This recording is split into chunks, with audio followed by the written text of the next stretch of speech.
Hello.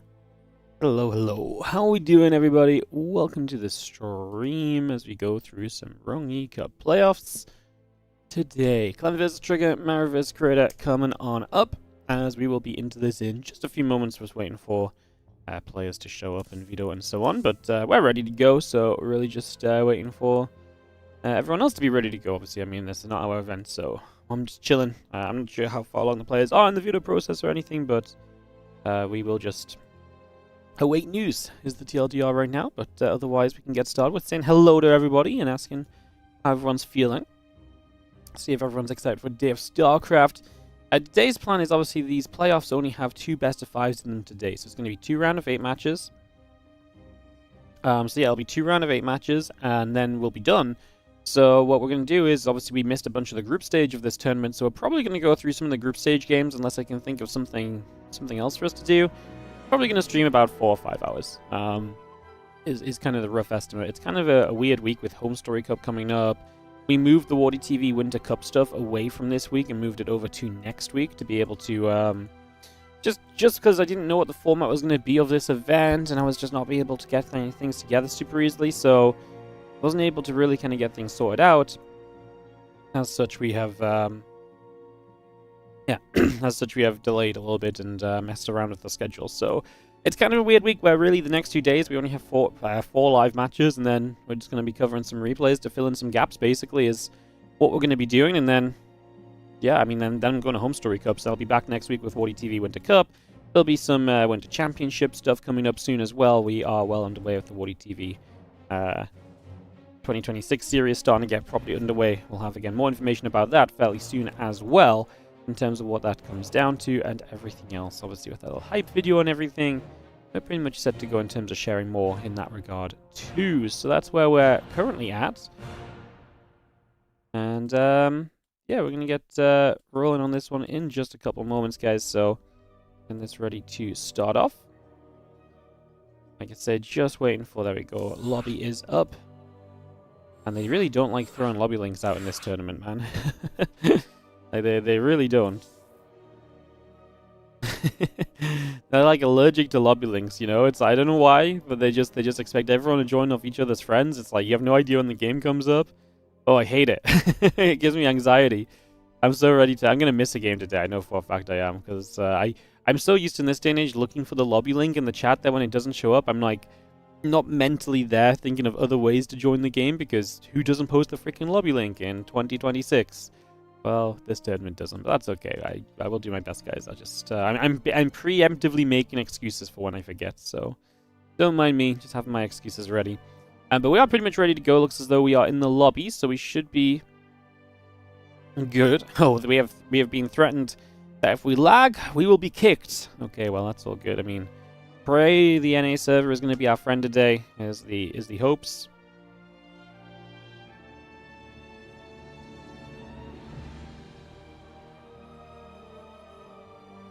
And I hope that the NA server doesn't decide to make us kind of public enemy #1 and give us some lag spikes, basically. Is where we're at as we get ready to go in a couple of moments, guys.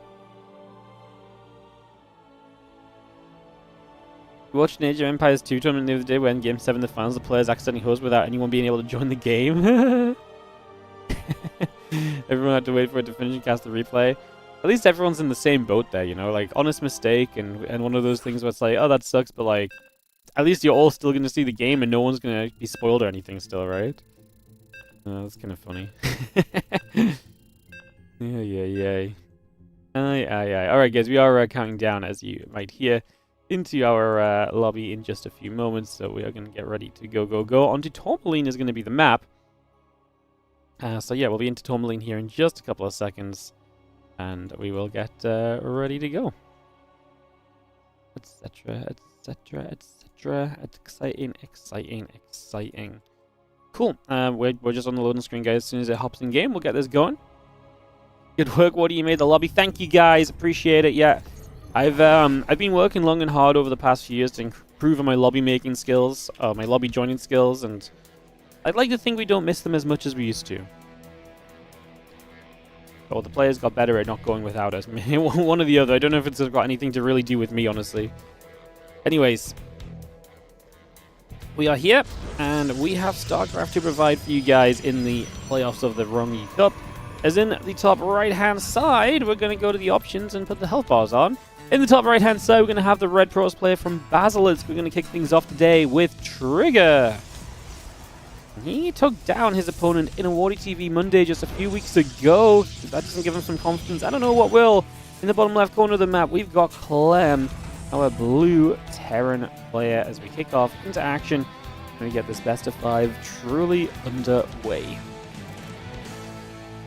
Alrighty, who we're going to follow on the observing? I'm going to put Indy on because Indy's always a solid choice, and I don't know if the Chinese observer is an official observer or not.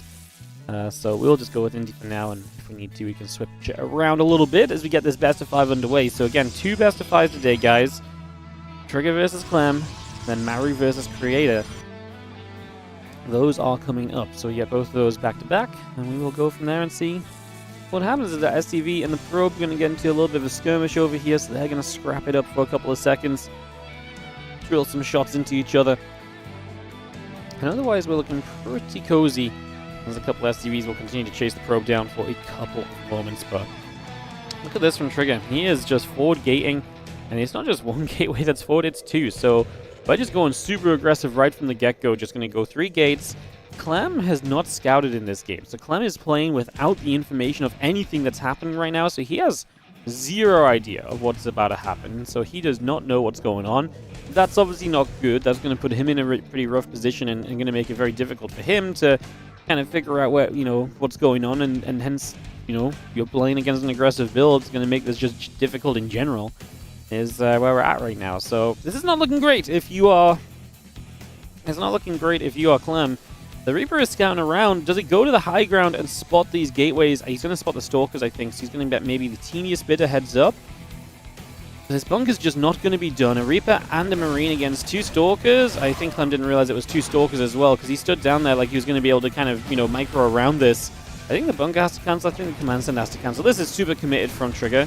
So you absolutely... he's 1 base as well. So you kind of just need to cancel your structures here and just give up on your losses. Just kind of accept your losses, because the only thing I will say is maybe it's worth keeping it to some extent, because sometimes when you keep these, what ends up happening is by keeping them, you actually give yourself a little bit more of a chance to, buy some time, basically, as the Reaper here now, he goes down, takes a few more Stalker shots than he's expecting to.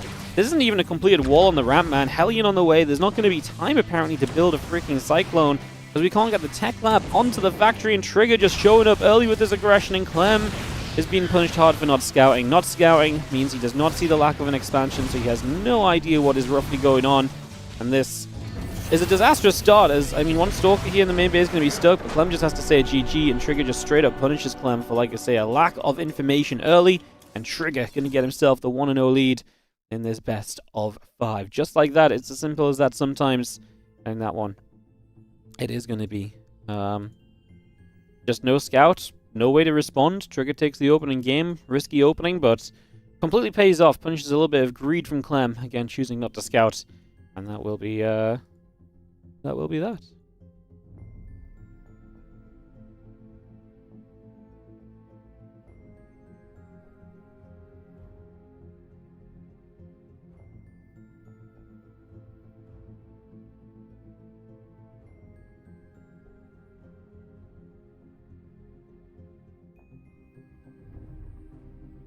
Oh, we've just been told no one's allowed to observe the game because we're lagging. Which I personally beg to differ, but let's see what happens. I'm just going to let everyone else discuss this.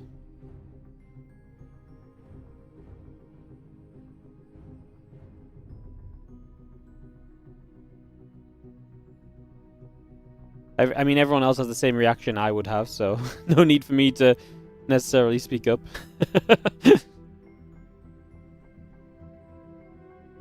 Yeah,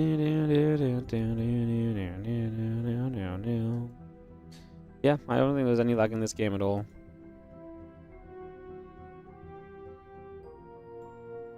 It doesn't work like that, right? Like we either all see lag, if it's affecting if it's going to affect the players, we all see it. So it's either they're affecting everyone or it's on you, Like that's how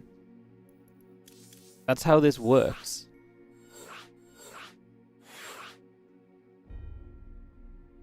So yeah, I don't know. Plus, they really are just not throwing down lobby links at all. Jeez. But we just got told a minute ago we're not allowed to observe, and then without saying anything else, the game is just up and started and everyone's in game. You know what, guys? Honestly, the organization on this one is out of this world. Is this place in this? No, this is the admin saying this just out of nowhere. It was a bit wild. What's up, Alopis Gaming? Thank you so much for the 9-month resub on the Prime. Appreciate you. As we get into game number 2, let's get this underway. And yeah, we are in fact allowed in the game. Who would have thought? I know, crazy business allowing the casters in the game. I get it, like people lag sometimes, and obviously, you know, sometimes people have bad connections to certain servers nowadays, which is unfortunate. But I don't think we can just go and I don't know if we can just really go and just be like, I felt some lag, and so we're gonna exile everybody. It feels a little bit extreme to me. You are all exiled from the game for my own issue.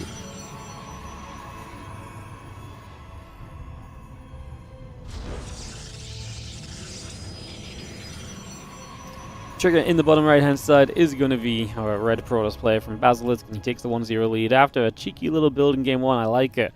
Coming into the series, you're playing against Clem, you get one on the board just like that without having to, I'm not going to say without trying, but like, you know, you get one which comes on the board kind of, it feels kind of freely, you know? And I think you kind of generally like that, right? That just feels good for you in those early stages. So, big plus there. As we are going to move into this game number 2 and see what's going to go down as Trigger comes across the map. We'll see if Clem decides to start scouting now, or if he's going to try and be stubborn and not scout.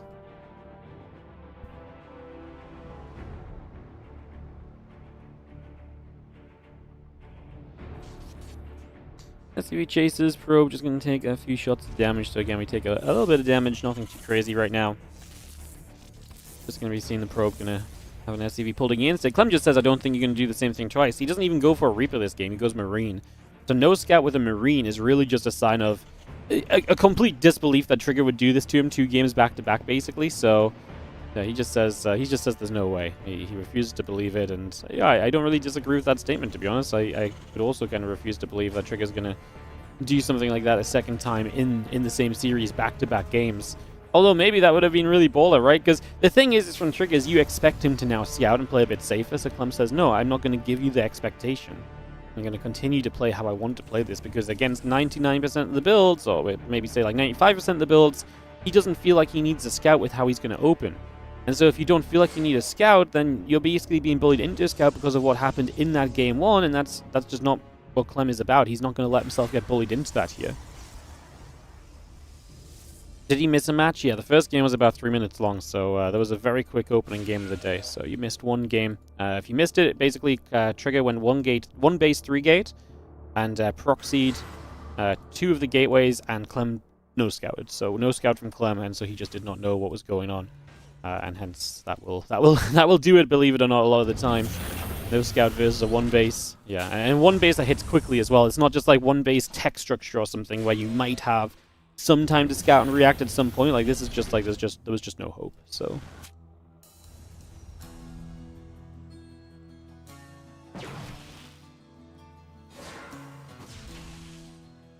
I'm just going to see the Stalker firing, the Adept shading by. Stalker going to continue to put a few hits out onto some of the Marines here, put some damage in as we just have Blink and the Warp Gate all coming over.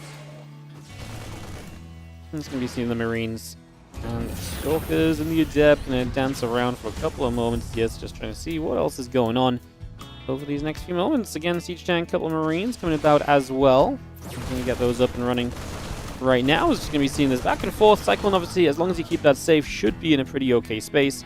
That should keep things pretty neat and tidy at the moment. Just going to be seeing the Cyclone going to sit nearby. Still kind of okay just for now. And on we go.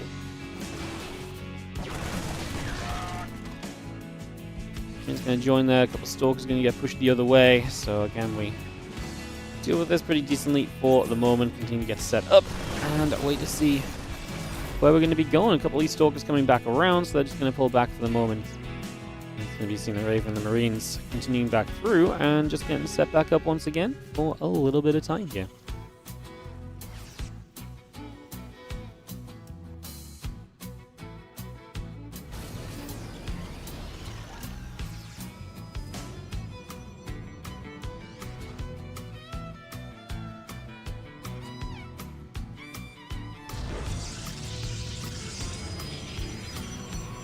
Well, just going to see the gateway coming down, charge coming up. We get the Immortal and so on the way through as well, so we just get a lot of that building.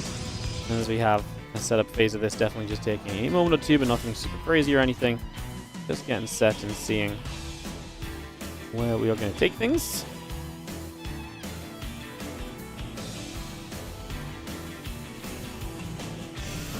Engineering Bay coming up in the back. And we're obviously on a big bio setup here from Clem, who is going to be on his factory on the starboard also, but yeah, even the Raven just out and staying at home at the moment, so he's not convinced Trigger's not going to be aggressive, so he's going to play it very safely, like I say, and just kind of hang back for the moment and wait for an opportunity to maybe make things happen in the near future.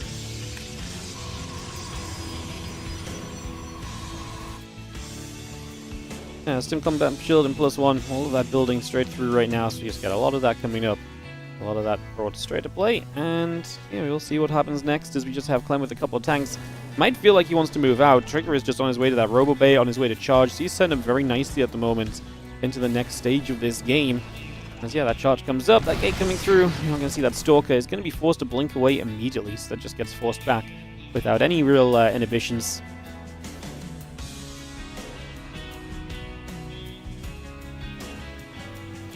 Yeah, and Stim Combat and +1 continue coming through for just, like I say, a few moments there, so we take a second, get ready to resume. Clem and Trigger are 2v2 partners. That they are, yes, they are 2v2 partners, but forced to fight here today. Like I say, Trigger's got to have some confidence, right? One of the more recent times he beat Clem, or played Clem, was in the WardiTV Monday final, and he beat him. So, 3-2, close series.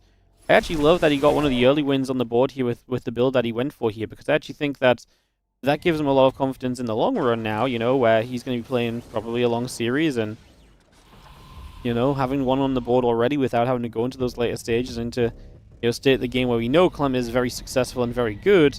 I mean, that can only really be seen as a positive, right? So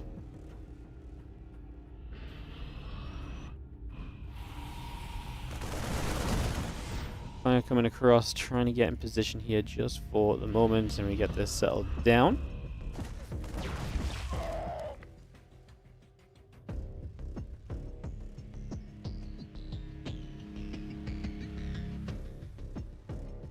A few zealots on the map ready to counterattack the moment that Clem starts moving across. Trigger is ready to, like I say, get involved and just say no. You don't get to move across that freely. We are going to be seeing the Ravens dropping the auto turrets down. Colossus trying to fight back there for a couple of moments as well. And we are going to be seeing the fire still pushing in. Tank sieging up from afar. It's just going to be settling down there. And get ready to see where we go next as the bio comes back over. We are going to see the zealots over here going to get in after that Cyclone as well.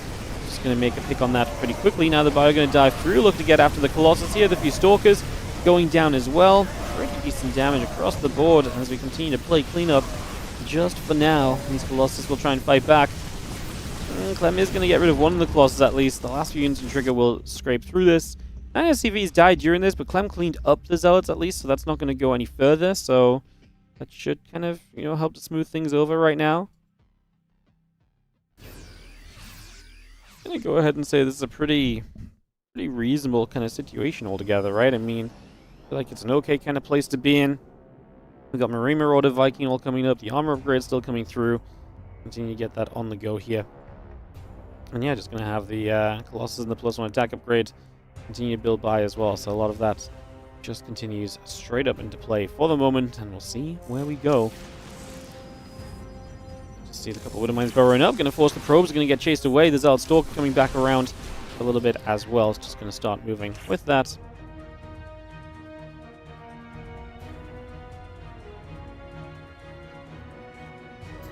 Yeah, Marine Marauder Viking all coming through. That armor upgrade coming up. The starport and the armory coming into play as well. So that Colossus is just going to laser beam down one of these mines. Trigger is up on the 4 bases, so his economy is looking pretty solid through and through. I'd say his game state is pretty darn okay. in the grand scheme of things currently, so I don't think that's too much of an issue. As you see the Marine Marauder, the 2-2, all of that continuing to gather together just for the moment.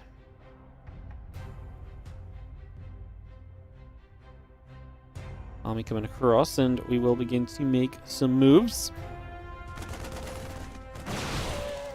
Gonna see one. Wouldn't mind gonna just eat it by zealots, but it's the wrong zealot there, but does get it in the end, so that's gonna be fine as well, no problems. And this is where, you know, Trigger's gonna start on the map. Now, we casted some of Trigger's games from the group stage of this event against Bjorn, and I felt like when he was playing this style, one of my bigger issues I had with him is he really didn't go to the higher work count.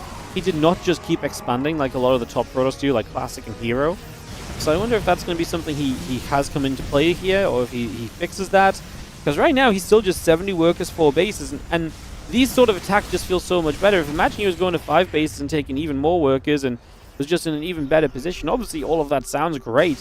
It's just so realistic to get to that in the case of PvT lately. Like, this is absolutely something that can happen. So, that said, he's honestly just making a very solid push for himself right now. The SCV is going to have to back up. However, the moment the Zealots go down is the moment we can chase forward, perhaps, into this. Few Zealots left. Wow, we kept that Colossus alive. Great micro from Trigger, really making sure to get the absolute most out of his units currently. Love that for him. He's actually doing a fantastic job here so far. He's going to come through again. Another nice EMP landing on a group of units right there. Just going to push those back a couple moments as well. Colossus. Ooh. Okay, the Vikings get rid of the Prism, so the reinforcements are going to be stopped, and also no more micros. Now the Colossus will get jumped on. We have units from all sides, so Trigger's going to lose everything, man. That's the danger of playing this, and now a free Colossus nearly got donated. Just realized it in time. He's going to recall it home to make sure it gets away without issue. Whether you'd rather that than this actually be kind of a disastrous ending. So just ensuring that will not go wrong as we get back on track. Well, you see the bio pulling off to the sides. A couple of Vikings are there still. Colossus in the +2 attack upgrade, still building by also. The upgrades building currently from Clem. There's the ship weapons, the Ghost, the Marines, and the Medevac all coming through. Marine Marauder still producing. The single Marine gets in after that probe. Is going to be able to go after that and take that down also. It's just going to pick that off for now.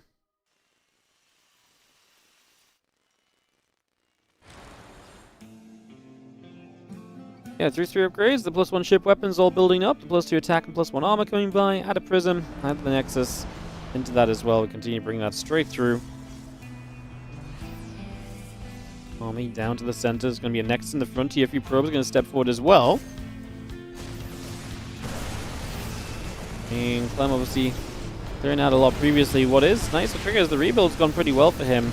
I will say, I really felt like, again, 70 workers. Don't get me wrong, 70 workers is good, but like I said, we just so often see so many players nowadays going up to a super high worker count and just basically never stopping to kind of build those workers and just going to base to base to base, 5th, 6th, 7th base coming up so quickly.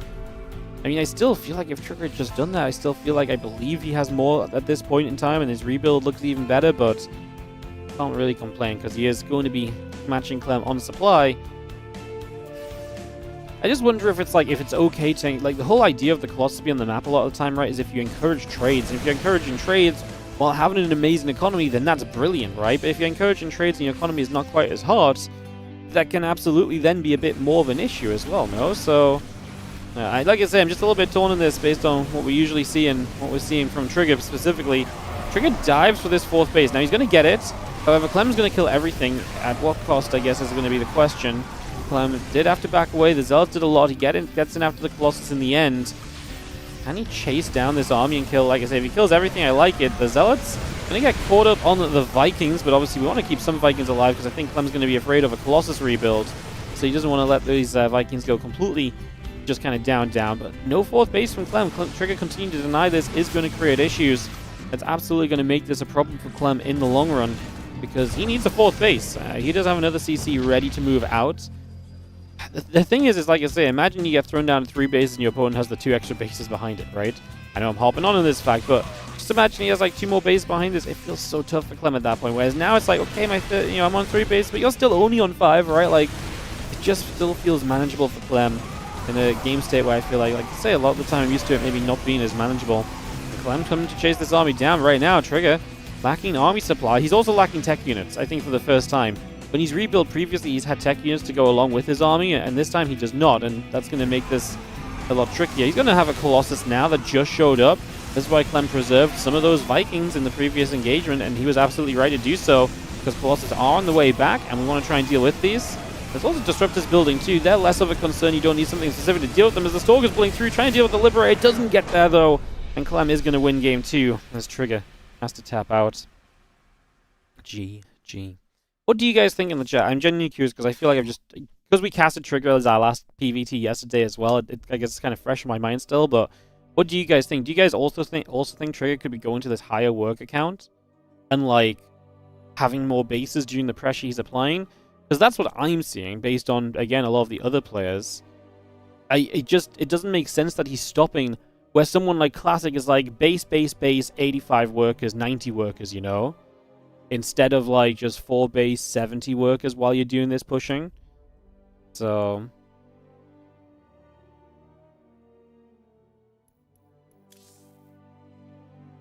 did Clem take any significant damage early on? Is this just now the meta is now where someone like Clem is struggling in a standard game against someone like Trigger? Yeah, this is the meta of StarCraft 2. When two very good players play against each other, they do in fact both challenge each other to struggle through the game. It is not a free ride. Yeah, that is in fact the meta. You figured it out. Good job. Trigger's no joke, man. Trigger's freaking good. Trigger has been beating at pretty much anybody you can kind of list off, I think, lately. Like, yeah, he's not super kind of like the best of the best, and maybe he's not consistent every day, but like he's freaking good. Is the reality of it. So yeah, Trigger is absolutely good enough to challenge Clem.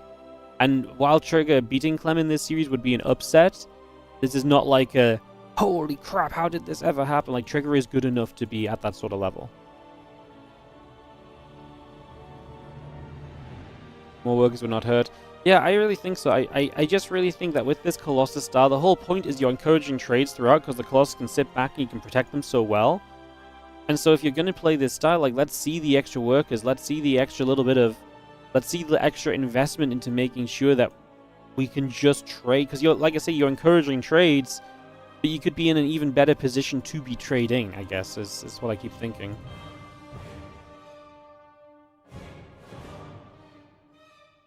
Don't know why every toss doesn't just go Storm. Storm is good, guys, but the Colossus styles are still viable. And I think Storm is also very difficult to use, and so some people are not overly confident with it. On certain maps, they may feel even less confident with it. And I also think it's, you know, it's something to keep the Terran on edge as well, right? Like, if you go Storm every game, the Terran can be a little bit more hard countery towards what you are doing, whereas if you are mixing in these other builds, then yeah, the Terran has to kind of keep on track of that. I actually think I would like to see Trigger play more Storm, but we have seen this Robo Colossus style still be extremely viable in the matchup, so I don't think we need to, like, completely discount it as, like, a style or anything like that, I suppose. Like, Storm nerf wasn't a nerf? It wasn't a nerf, it was a change. I think it's very fair to say. It got better in some ways and it got worse in others. I think Storm got harder to use, because in the past with Storm, you had to just... If you could Storm onto something, it was almost always going to be a good Storm, right? If you could Storm where there were any units, it would almost always do good enough damage to justify the Storm investment, you know? Nowadays, that's maybe not quite as true. Yeah, nowadays that maybe isn't quite as true, so... I think Storm is genuinely more difficult to use nowadays. It's more difficult to kind of cast correctly and everything. But, I think people call Storm a nerf. It was just a change. Like, I think, yeah, it was a buff and a nerf, right? Like, it got changed. It got reworked a bit. It's kind of disingenuous to kind of call it one or the other, because it got changed in multiple ways. It got better in some ways, it got worse in others. And that kind of balancing act is the kind of question we lie on at the end of the day and try and figure out and see what we can do with. I'm just waiting for the lobby, guys. I'm on edge because obviously I'm making sure this lobby doesn't pass us by, but at the same time, like, they're not hosting it. So if you could host the game already, guys, so I know I'm not going to miss the game. That would be brilliant. I would be a big fan of that. Just a mild request, you know. I'm on edge. I'm like staring down this freaking I am staring down this this friends list. Like, the moment anybody hosts this game, we are gonna go. I wonder if they're discussing kicking the observers again, actually, because I feel like Oh, they're hosting, they're hosting. Alright, I'll be coming up. Maybe just a moment of issue of getting a couple things settled down, guys. Seems like we're all good. Am I spectating personally, like in control of the camera? No. People don't like my observing, because I get distracted and I miss things, so I use someone else's camera. I just pick someone else in the game and I just jump on their camera. I usually use people that I know are good observers. It's better because if you're on someone else's camera, it means I don't have to worry about making the camera look good. Which means I can spend more time looking at the minimap and stuff and notice things. So then whoever we're following, if they miss something, then I can just be like, haha, I see this is about to happen over here. And then we can call it out and then people are like, wow, we're not missing stuff. And it's just less work. I mean, I observed for years upon years upon years, and all I ever got for observing was people being very upset that I was observing. So I retired from the observing lifestyle.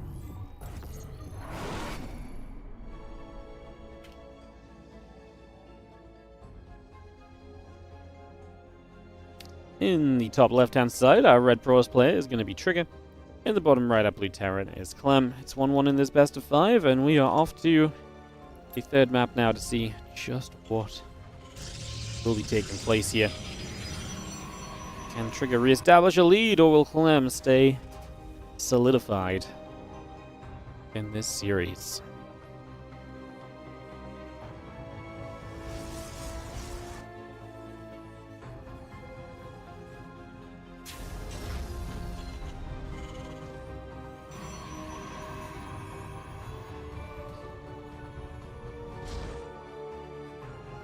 Alright, racks and gas coming up, the SCV coming through, getting the assimilator coming by as well, so just taking a moment to figure these little bits and pieces out. Get this underway. And yeah, wait to see just where things are going to go over these next few moments as I get all of this ready to rumble. So yeah, a lot of setting up being done right now, a lot of getting into things for the next moment or two. Just get this set up and, like I say, ready to go. And see where exactly things will head to.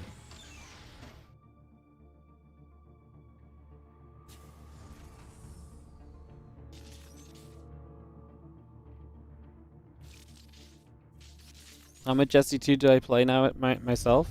I don't play a lot anymore. I talked about this a lot yesterday with someone in YouTube chat was very upset that I don't play the game. He said it was a disgrace.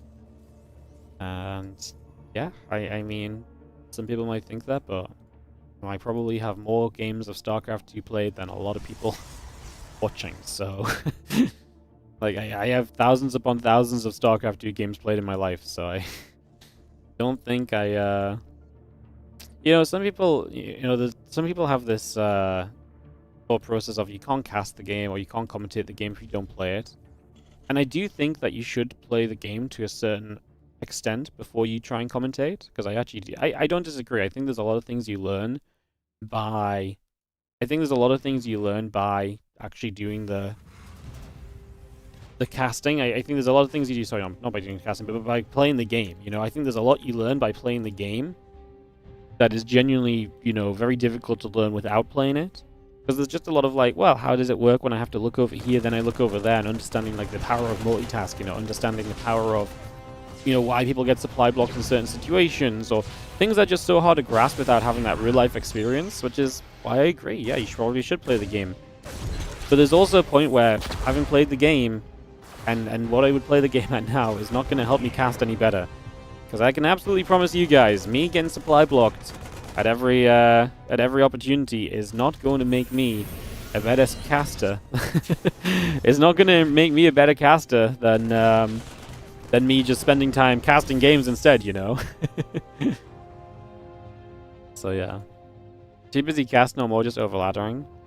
So I will not go in depth on this because I really talked about it a lot yesterday, but the TLDR is just like, I'm not as good as I used to be, and when I play the game, I can tell I'm not very good, and so I don't find it fun.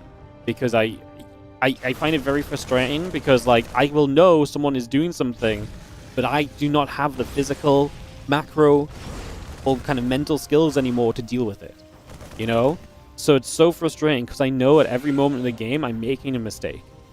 Like, it just feels bad. I know what I want to do and I can't do it, and that's not fun. It's frustrating, you know? It's just straight up frustration. And like, part of it's like I used to be better, so that doesn't help, but like, it is just the fact that I feel like I do understand what I want to do, and when you can't do that, it was not fun. And then even when I succeed, it's like, well, I can still see why I succeed, but I feel like I shouldn't have succeeded because I just did so much wrong. So I just don't find it fun anymore.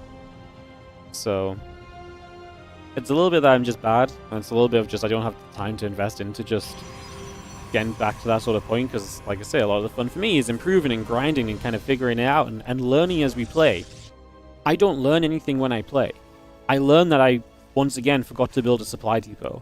I learned that I once again kind of forgot to build workers while I was microing my like and these things just need hundreds upon hundreds of hours of just kind of, you know, gameplay to kind of get you out of those bad habits again, and I just don't have the time to have hundreds and hundreds of hours practicing my macro to get me back to a point where I might actually learn things strategically about the game.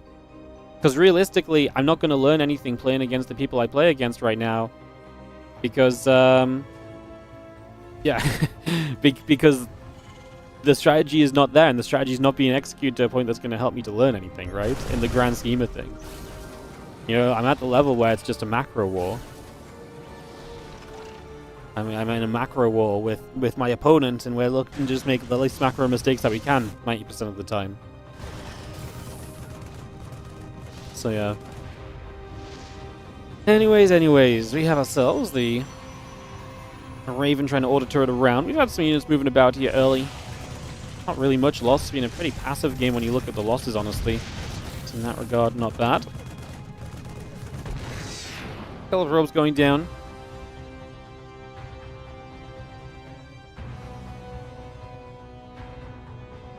Sentinel Lens charge all coming up. We are going to have ourselves the stamina combat and the +1 coming through as well. Just going to be seeing our medevacs will boost forward, and a couple stalkers will get in after the medevac.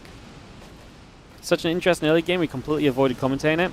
Well, that's because my job is to be a streamer, and my job is to interact with my chat and to talk with my chat and discuss things with my chat. It's not only to be a caster, so unfortunately, yeah, sometimes we do not talk fully about the game. The good news is there's loads of other people casting you can go and watch instead if you did not enjoy what we talk about, because some people do take it very seriously and only talk about the game. Unfortunately, that's not what generates revenue, that's not what generates support, that's not what makes the stream what it is, so. The good news is, though, is that you also got to watch the game because it's on your screen, so you can also use your eyes. It's a great double whammy of how it all combines. And now we're still not talking about the game because we're interacting with silly comments in the chat. Isn't it lovely? Alright, we got ourselves the Nexus coming up as Trigger goes to the 4th base. This push from Clem is going to be pulled back. So he has to pull back away from this. He has to disengage. Has to relocate for a couple of moments as the top right base is seen. Clem is a little bit beaten up. The units are kind of low from being stimmed, so just kind of needs a moment to stop and actually get these medevacs to have time to do the healing, which is typically what they are, you know, going to be good for doing. So medevacs will start to heal up. We get this army back up to this healthy kind of state. This armor upgrade because of shells continue to come through. A couple of auto turrets going down. We will be seeing our probes will be under some fire. So, probes taking some shots, battery taking damage as well.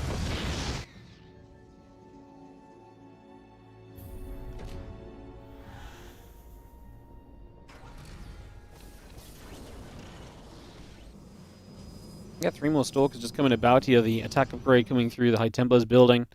Our Nexus is going to finish in a few moments' time. The Archons will come up, and the Prism will pull away up that right-hand side.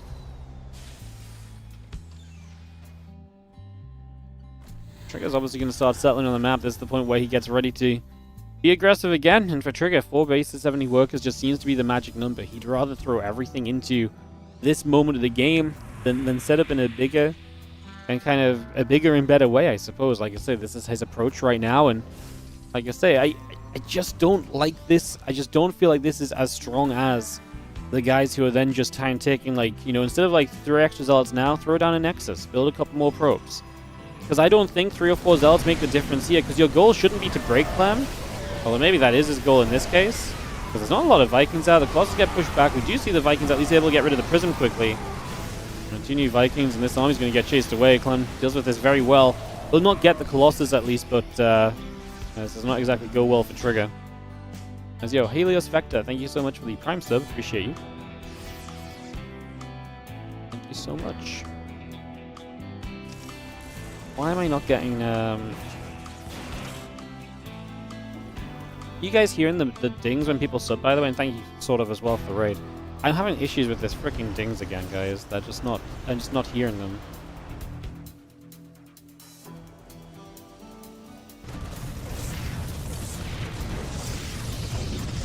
I just don't know what's doing. Alright, anyways, I'm just going to be seeing our army relocating back around as we reset ourselves here for just a second.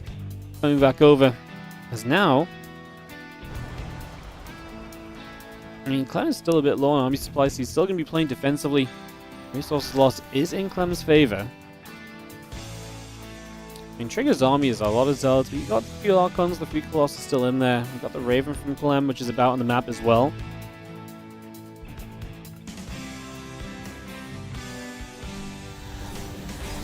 Seeing the extra few Zealots warping in. Just going to be seeing the couple of units coming by.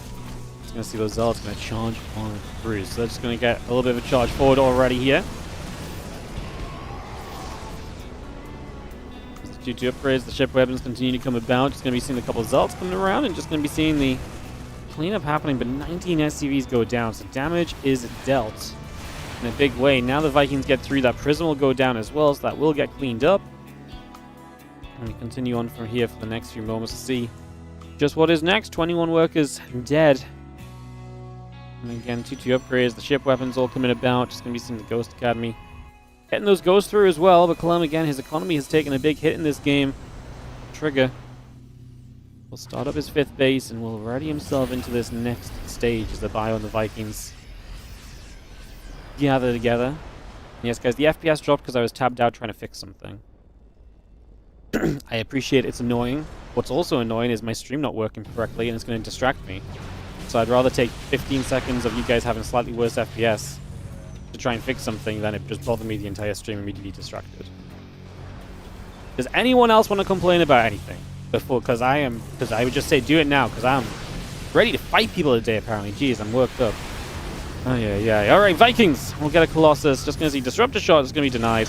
EMPs just to make sure from Clem. Viking count is very good. Just going to be seeing 2 upgrades still coming about. The ship weapon's about to finish as well. Just going to be having our Dark Shrine building from Trigger as well here. So he gets that Dark Shrine on the way. Trigger, I'm going to step through. A couple of ghosts. Going to get snipes off. 1 Disruptor going to land on this ghost as well. Just going to be seeing the 3-3. This way as well. Big fight and the Colossus just melt. The problem is, once these Colossus melt, that's kind of your consistent AoE output.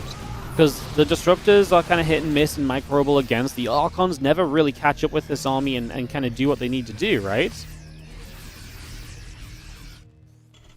So we get kind of...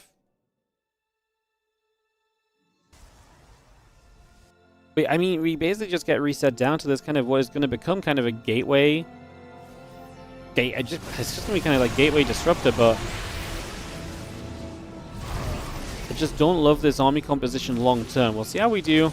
I would like it if you could find a way to get back to Colossus, which is possible. The question is it worth going back to Colossus if there's still enough Vikings up? Immediately the answer is no. You can see what the issue is going to be for Trigger really soon, right? Is Fusion Core's on the way, which means that Liberator range is going to be added on. And once you start going into Liberator range...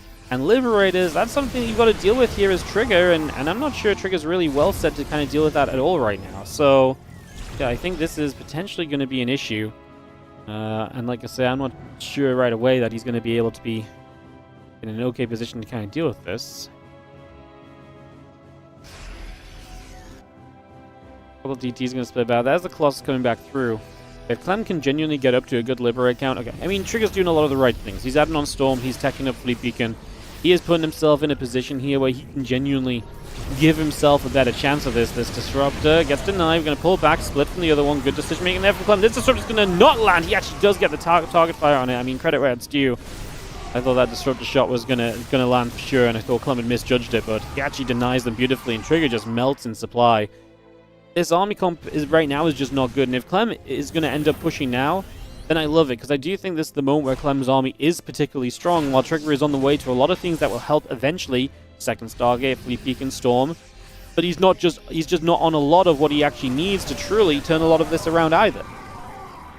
So, yeah, I think a little bit of a weird game state right now as we, like I say, take a few moments to figure this out. We are going to see an EMP coming down, a couple of Zealots taking damage. +3 attack, +2 armor coming in. The air weapons coming up as well. Nice Storm onto the front of those bio units. Stalker's blinking down.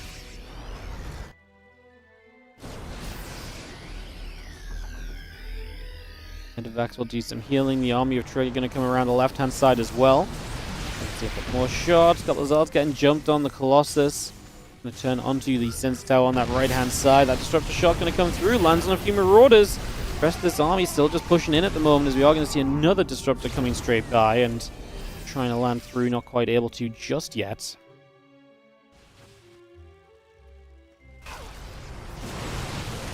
Trigger obviously able to rebuild, and we are going to see him. I like the army that he's getting to now. Like, it was definitely a phase where the army felt a little bit But some Tempests coming now. We got ourselves a couple of High Templars in the back.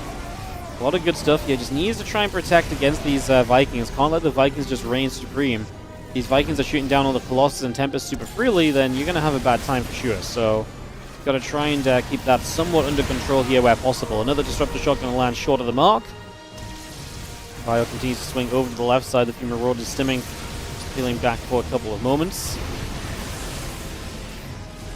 Gonna catch this Immortal, so that Immortal will go down. The Vikings actually cutting the corner off to get rid of some of the air units. Gonna get a Colossus as well. I think there's a Tempest and a Colossus they chased for, using the dead airspace to keep them protected from Stalker shots and also Archon hits. So, again, well controlled by Clem. Good movement on the Vikings as Trigger tries to find a way through. Clem scans ahead and gets an eye on just what's happening here. The couple Liberators sieging up to the other side, and we will see a couple more Storms dropping into place.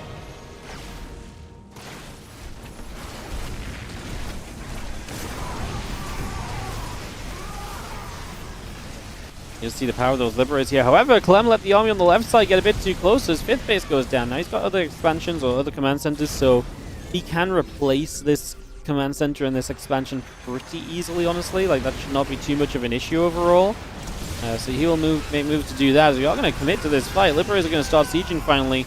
Clem has a lot of units that can chase after. The Disruptors are going to try and scare you off from this. You're going to see Clem just going to dive through for those Disruptors, and this is always the worst kind of a Protoss army. One in retreat, because when the Terran has enough to chase you, it's never going to end well. And Trigger now still actually has a bunch of money. Oh, that High Templar! The Storm came down and the units kind of A-moved toward the Templar, which made them walk into the Storm. I just don't think Clem was watching for a second, because there was no reason for him to walk in that direction in the slightest. That's going to be seeing the base going to get jumped on here. And we are just going to see. I mean, this Nexus goes down. And Clem going to be maxed out, and pretty much at this point we see a few Zealots going to dive down onto the Sense Tower, so that's going to get grabbed as well. It's going to be seeing a couple extra Tempests, Colossus, the Mothership all building. Successive he's going down. I mean, good for Trigger to at least slow down some of the bases of Clem, while his own bases will be taking hits, but here's one of the issues, is that his own bases will be taking hits, and he's going to get turned into a 5-base Protoss, with one of them being on that 3 o'clock position. That feels very forward, and one that Clem can probably make a move on if he figures out that it's over there. Obviously, that's, you know, not 100% easily done, and you got to actually get your army over there too, so I'm playing a bit of presumptions right now in terms of like, oh, he's probably going to get rid of that base. Well, yeah, he probably is, but it's not a guarantee just yet, is what it should be saying as well.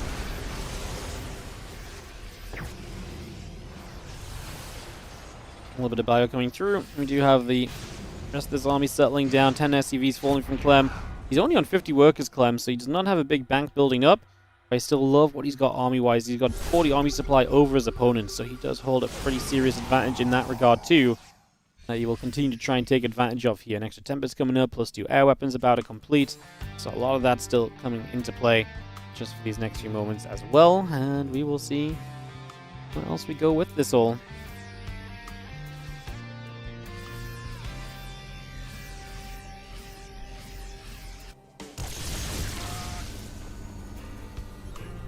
Just pulling back around. As we take a few moments, definitely game calming down for a few moments, if nothing else. So we do take a few moments of calm before any kind of storm.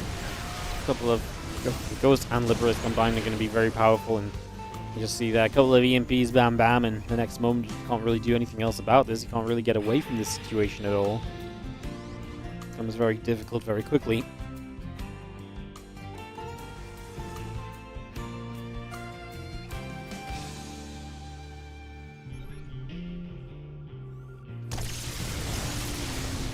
A couple of Liberators sieging up, so a lot of Libs are going to siege up actually, so we're going to get those all set up and trying to make plays for a couple of seconds. We do just push around to the top left once again. Clem's starting to split his army, feeling confident defending with less because of the Liberators and the power that they provide, and also being able to attack the other side as well. He's going to force a recall here from Trigger because he just can't allow this army of Clem to continue forward and continue to go base to base and just knocking each and every one of those down. So he has to respond to that in some way. However, in responding, he's going to leave himself a little open to attack as well. And now Clem ends up just surrounding the remnants of this army. So Trigger getting out of position on the map, recalling part of his army home. The rest of it all ending up disastrously out of position, and Clem capitalizing there and just getting rid of a few of the major units. Now Trigger's still mining, and Trigger is still rebuilding on the back of this. However, Clem might have just had enough. It's a nice disruptor shot too that comes in, so it's not a clean fight from Clem. In fact, that might have been kind of a nasty fight for Clem, who kind of committed in and I think had, like I say, a worse fight than he expected. The Ghost trying to make haste and run away from this one. But yeah, he committed in there. The disruptor shots were very good, and Trigger is going to win that battle. And Clem could not really afford a fight like that. Clem's strength was in the army value and that he should be winning fights. And then having less economy doesn't matter so much because he's going to win each and every fight that he engages into. But we just had the exact opposite happen here. We have just had a very convincing fight from Trigger, and that's going to really slow Clem down in the worst of ways here. Just as Clem, like I say, cannot really afford a fight in that kind of regard. You see that nuke over on that right side is going to probably just get the stack defense. Doesn't look like there's detection there to clean this up, so nuke will land onto the cannons, just clean those up for the moment. So a little nuke of success, but I mean it's very mild in comparison to where this game is at and what we maybe need to see happening here in the near future, as this Ghost just makes the mineral line and we'll just try and be an annoyance, harassing away, nibbling away for some value as well. 5 probes going down, still got Marine Marauder Viking producing through. We got ourselves the Ghost here. He's going to get cleaned up, so that will go down as well. Army gathering from Trigger, just going to be seeing this army still pushing through. Again, Observer, the Nexus, the Vikings and the Liberator continue by at the moment.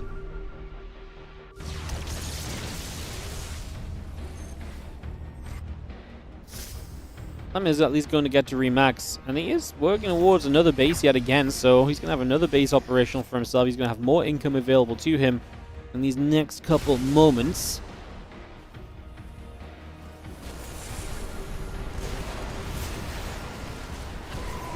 I'm actually going to get a bit of a chase going on. Gets himself a Tempest. Going to get himself 2 perhaps. Time Warp on that ramp. A couple storms coming down. The Vikings not going to respect that storm. They're going to sit in it a little bit and just believe that this is going to be okay for them, which so far is proving to be the case. Clem just wipes out a lot of the air army and is now going to make a push forward. Going to get rid of this Nexus. Probes going down. EMPs. The Probes, he has so many EMPs available. Why not just make a couple of them go down faster? You'll kill a couple extra. So his base goes down. Trigger again is kind of limited on kind of money that's banked up. So he's got a bank. It's mostly minerals though, a couple of 100 gas mixed in there. Tell you what, losing the Tempest, we actually just have not a lot of anti-air left here in general. So going back into Liberator's 6 at a time right now might be a major play. We are going to chase. I mean, there's a Tempest coming from the top side. It looked as though that was going to get caught maybe by the Vikings straight away. It's going to die now still. And again, we chased for an Immortal too, so just damage being done across the board. Again, with all the libs coming up from Clem, it's going to be massive. I love this. Just a Liberator here, finding some damage. Trigger with 60 probes in the game. His economy is not, high and mighty over Clem's economy as it maybe once was. So Stalk will continue to come through and just push back for a little bit.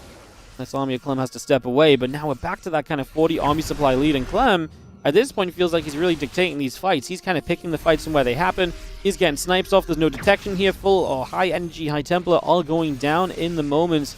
to snipe after snipe, and so we're just not getting a single storm off, and the lack of detection is going to be a massive killer. Trigger's going to have to say GG, cannot fight this army late game anymore. And that is going to be Clem taking game 3 of this series and getting himself up to 2-1 in this best of 5. So Clem, 25 minutes on 10,000 feet, but he does take the 2-1 advantage. He does take the lead of the series. And he gets back on track after a pretty troublesome affair. Definitely not an easy game for him in the slightest. GG's. And map 4 coming up with Clem on match point.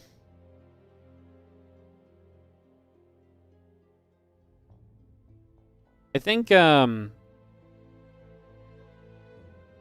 lot of you guys are saying kind of something I think fairly justified, which is why Trigger isn't attacking kind of when he's ahead on supply. But I think the problem is even when he's ahead on supply, Clem has this defensive setup to kind of to him, and that's something which is very difficult to kind of really deal with, I suppose. Yeah. Tough one. Hey, thank you so much, Benny Boy 0014, for the Prime sub. Appreciate you. Thank you for supporting. As we go into the lobby here for Old Republic for our next and maybe final game of this series. Let's see what happens.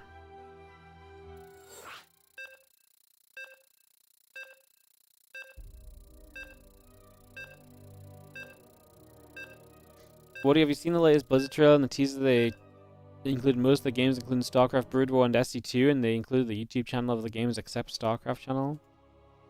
Yeah, I mean, I don't have any faith that Blizzard are going to do anything in relation to an RTS, so I don't really care what they put or don't put in teaser videos.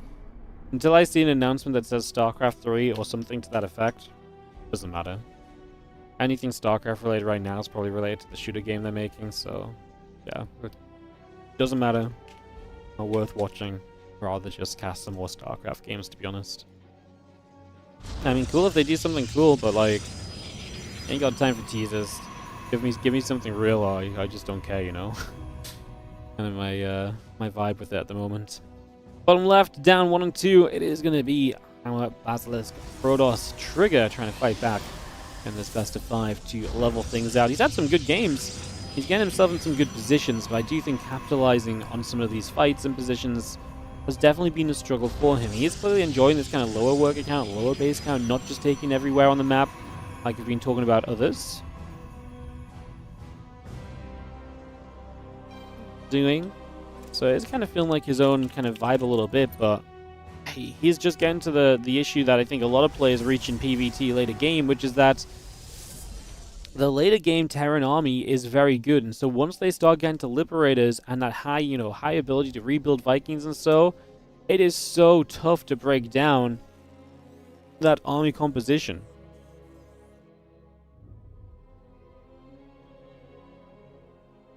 We need Clem versus Maru. You guys are just going to be hyped up for Clem versus Maru. That's going to turn into an absolute donkey of a game or something. I can already see it happening, man. Like I can already see this happening. Absolutely, just Clem Maru, and it's just like it's a complete wash. I know people probably like that anyway, but yeah. Alrighty.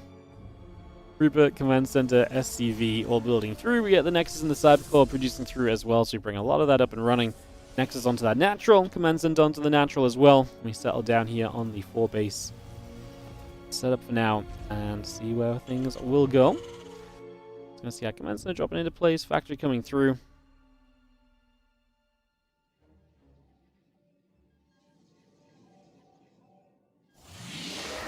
Stalker just going to Chrono Boost on the gateway as well. So just going to get the Stalker coming by as we have the Nexus, the Probe coming about, Warp Gate coming in, Reaper going to patrol to the bottom side.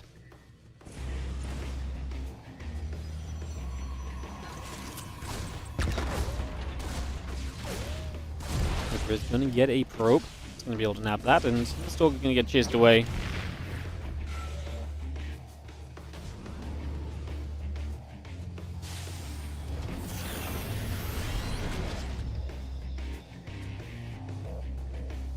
That will take a second to move around. You see the couple Marines popping out the bunker, go back in, a little bit of movement here, but nothing too crazy.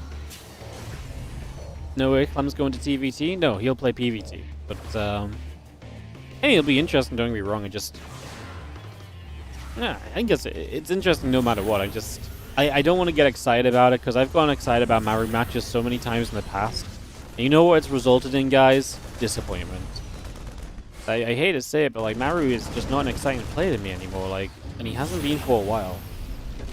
So I'll be happily be proven wrong. I hope it's awesome if that's what we get tomorrow. But man, like, again, call me negative. Sure, I don't care. Like, it's just been a hot second since I've genuinely gotten excited about a Maru game. Like, I kind of lost my belief in Maru, if I'm gonna be real, and that's kind of sad. But like, yeah, I kind of lost my belief in him. I don't know. Is that weird? I don't know if he's just like, I don't know if like the way, I just don't know if he's like, I don't know if why, I don't know how to explain this actually. I'm struggling to kind of think through it in my head, but like, I just don't get excited about Maru games like I get excited about like a Clem game, even though we see Clem all the time. I don't know. Interesting.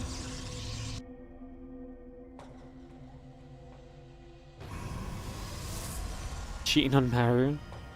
Yeah, I mean, I guess I just always preferred other Terrans anyway. Just preference thing, not really like picking on anyone. Just, yeah. Just weird, honestly. I'm saying I don't feel the spark anymore. I think... I feel like I'm going to trigger people. I feel like, to me, Maru never won in exciting ways. You know? And he's definitely had some amazing moments, and so it kind of feels wrong to say that too. I'm just trying to, like... Yeah, maybe he's just not quite my guy. Like, I appreciate he's fun to watch for a lot of people. I appreciate he's extremely good.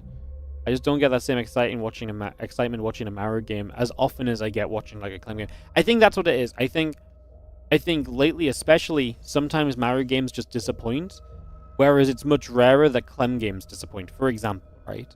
So, yeah, I don't think it's necessarily that I don't enjoy watching Maru. It's just that I feel like the consistency from Maru is gone, and maybe it's just because we see him a lot less. But like, I just feel like it's not always that, like, when I get into a Maru game, I just know it's going to be a banger.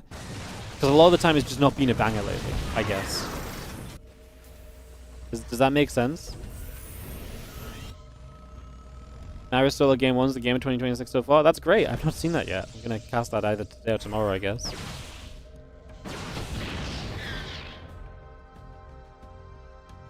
What about Inu? You thought I was hyped when he played recently? Yeah. Yeah, man, Inu was always great. I mean, Inu was a... I think that maybe it's just a nostalgia thing too, where like I was never as much of a Maru fan as I was other Terran players. So, like, you know, when I watched Inu, that was freaking exciting. I don't know. I can't describe it. Sometimes you just like certain players and you don't like other guys as much. Like, it's not necessarily a crime. There's a lot of players I watch that I don't get super excited about watching on a day-to-day basis. It's just the only reason this is weird for Maru is because Maru is a legend of the game, you know? Maru is someone who's been up there and done it all, so you feel as though it should be different, but...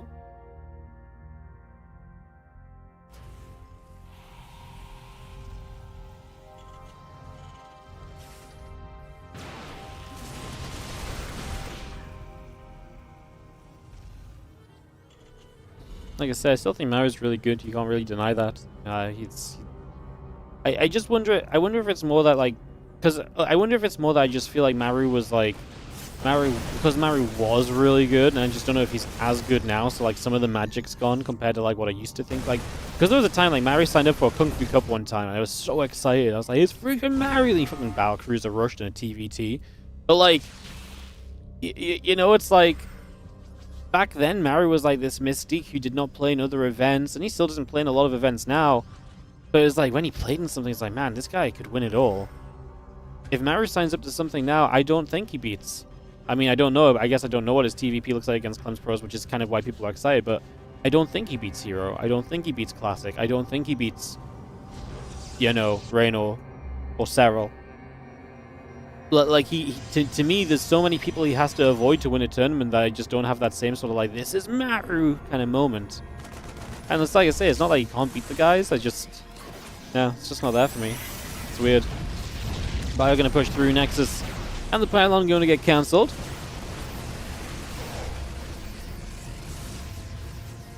It's going to be seeing Clem pushing down to this bottom side. We just got ourselves set up. Marine Marauder Viking armor upgrade coming through.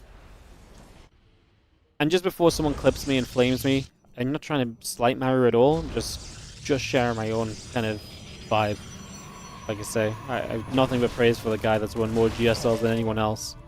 Just, sometimes that's how you feel. I'm sure you guys also have people who you don't get as excited to watch and stuff, you know.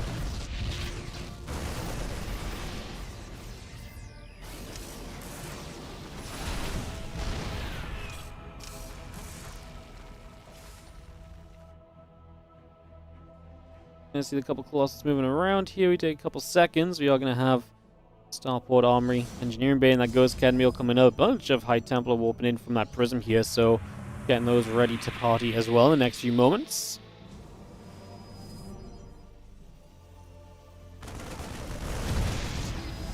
Bio gathering, the Viking, that medevac is going to gather there. Tank's going to join up, and we just have plenty of Vikings on the way.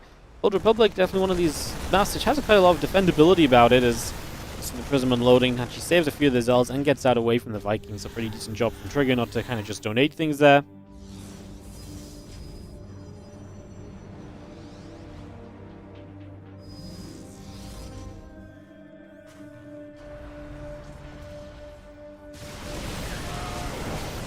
See, actually, a little bit of Clem's army just out the front, and Trigger going to jump on that pretty much straight away. We are going to see the pullback here from Clem.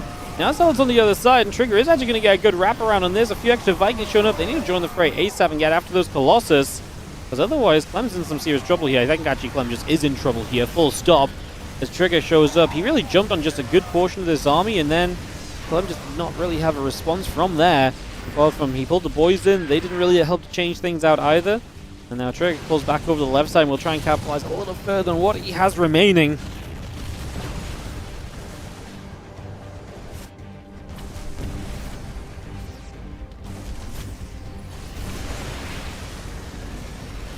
Results on the right side of the natural going to get pushed away.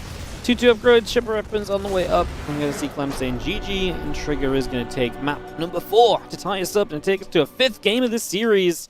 We're going to go the distance in this TVP. It is going to be Trigger and Clem to try and fight for this spot in the semi-finals, and Trigger is showing up for us right now. We get this one ready to rumble.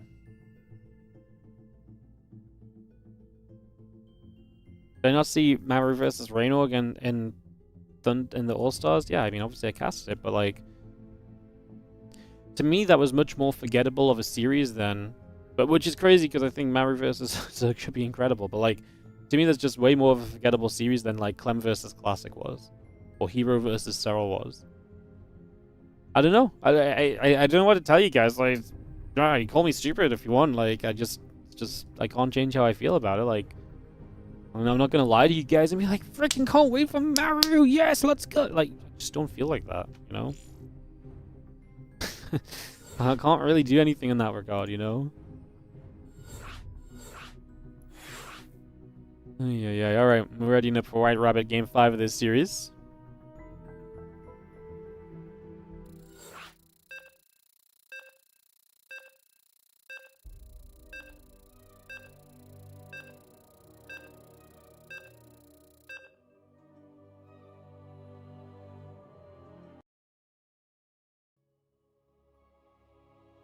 Alright, White Rabbit coming through, guys. Get ready to rumble here in a couple moments. Loading in just a moment.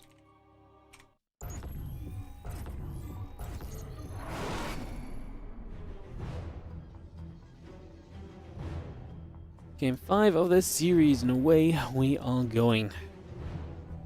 Into the top right corner, where we are going to have ourselves the red Protoss player. It is Trigger. Taking on in the bottom left, the blue Terran from Team Liquid. We've got ourselves Clem.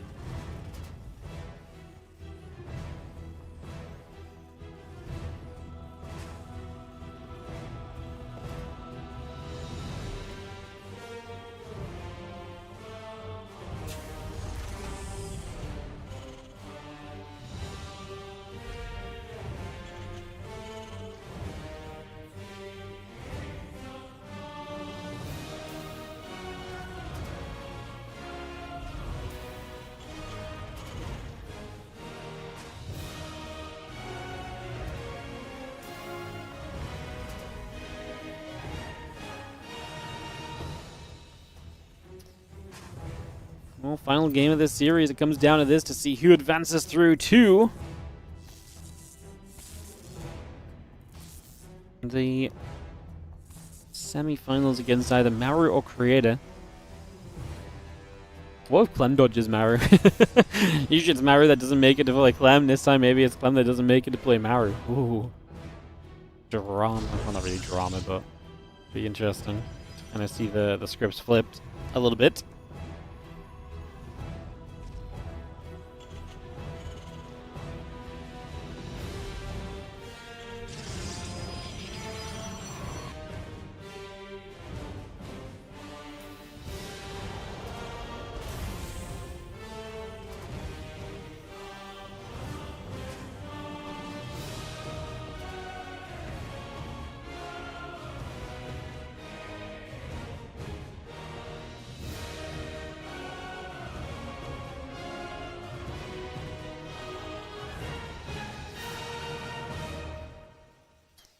STV will patrol down on the low ground here, taking a few moments to settle ourselves. See where we're going to.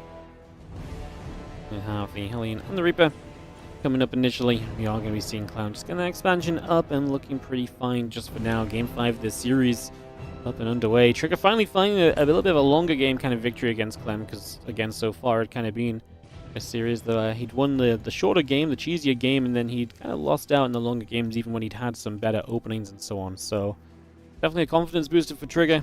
Get into this game 5 now. We're going to try and knock Clem out of this big tournament. I mean, this is a big one. It's very sizable. A lot on the line here. Obviously a trip to China for the grand finals if you make it into the round of 4, if you win through tomorrow. So yeah, no shortage of reasons to be bringing your A game right now.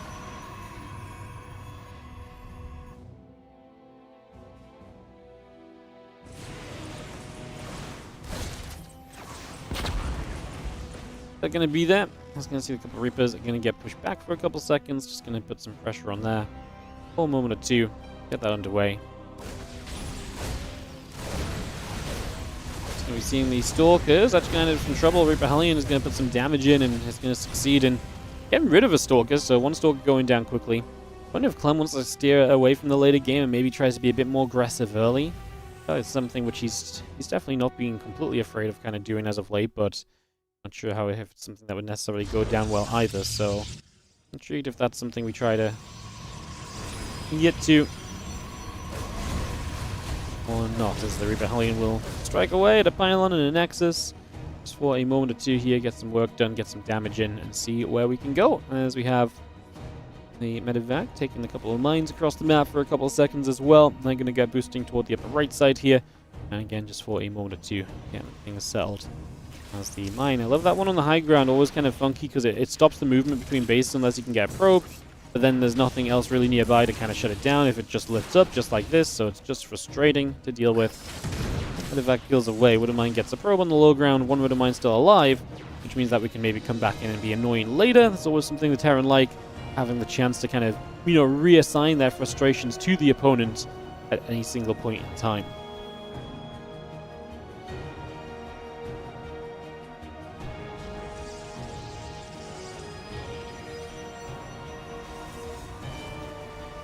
Medevac hides in the top corner. Gate, Forge, Nexus, all coming through. The couple probes in the charge. Building up as well. So we get a lot of that building through right now. So we have that coming into play. The Marine's going to be there. That's a scan for the Observer, maybe. Nice catch from Clem. Instantly finds it. Wastes no time at all on that one. And like I say, that's a good clean shutdown. Nice and easy. No questions asked. Just bam, bam. And it's gone.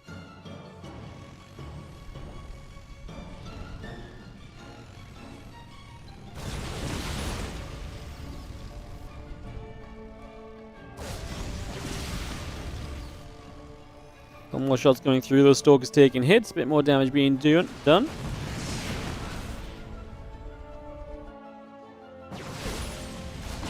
Well, Stalker's actually going to get in there for a siege tank here. Clem is going to fight. Battery takes a recharge to get the energy back quickly to try and keep this going. This Wooden Mine comes back in. We kill about 5 workers, doing well. so far. Trigger needs to try and keep these Stalkers out of range of this tank. I feel like we blinked onto this. It's a lot of damage output, especially with the Banshee here. Again, 5 workers going down. Pretty big deal, Clem. You get this medevac to the army. It'd be nice to heal some of these Marines up, I guess. Does he have a tank reinforcement? He does. If Trigger's going to go, he kind of needs to go now. Where he's had a chance to reinforce, and it's before the reinforcement comes through on the side of Clem. Yeah, kind of before this tank got sieged up, so he does kind of move at the right time. He finally blinks forward. Extra Zealots charging in as they get their charge upgrade available, and these Zealots will actually continue to play clean up. A few more Marines continuing to go down. And we've seen the Banshee chased away. This Wooden Mine comes back into the background, and it's just going to burrow up. The Trigger at least deals with this well. Clem will unburrow, and was thinking about reburrowing maybe, but then the probe pulls to try and fight it. And that Wooden Mine's kind of low HP, so you can't really afford to have that happen. So he has to respect this and pull back away from it for now instead. So just going to pull that away, and on we go as this medevac does end up dying. So we'll not actually do much else with this, and Trigger gets a great defense. He cleans everything up. Now there's a bunker over here defensively. There's bio behind this, although Clem does not have Stim on the way. So no Stim pack in this game. Did he just forget Stim? Like, did he just forget to start Stim? Because he's got Combat Shield, and I don't think this was a push where he was looking to necessarily just have Combat Shield before Stim or anything. So I feel like he just did not get his Stim at the time he should have done, and that's going to put him into a really rough position kind of continuing through, because now there's a lot less damage output from his army available. Now, what's funny is obviously Trigger will assume he probably has Stim around now, so from Trigger's point of view, he may not commit in knowing that Stim's there. If he knew there was no Stim, he might be able to change his mind on that, but there's not really a way to confirm that that is the situation that you're playing on right here. So, like I say, kind of a little weird state of the game for a few moments. The bio here going to find a bunch of probes. Nice drop, just darting across the map and finding some opportunities. We are going to take some units into the main base. Clem has to deal with this without kind of giving up too much at the front, because there is going to be a dive forward. The CVs are going to pull, because Clem's going to respect what Trigger has and says it's plenty, and he needs to kind of make sure he gets a cleanup on this. Marines try and drop elsewhere, but Trigger's already killed 22 SCVs, and Clem's supply is not looking good. Trigger going to continue to fight down on this natural. This is definitely a moment where Stim probably would have helped, believe it or not. We're going to drop the recall in the end as the Zealots in the main base going huge. Clem is down to 31 workers against Trigger's 56, and Trigger is looking as though he might have himself the chance to make this happen and get the upset and move on through. Stalker's Blink underneath that. Medevac goes down. Still got our Stim building, the few Marines coming online as well. We'll be seeing a bit of bio joining up onto the ramp for a couple of moments.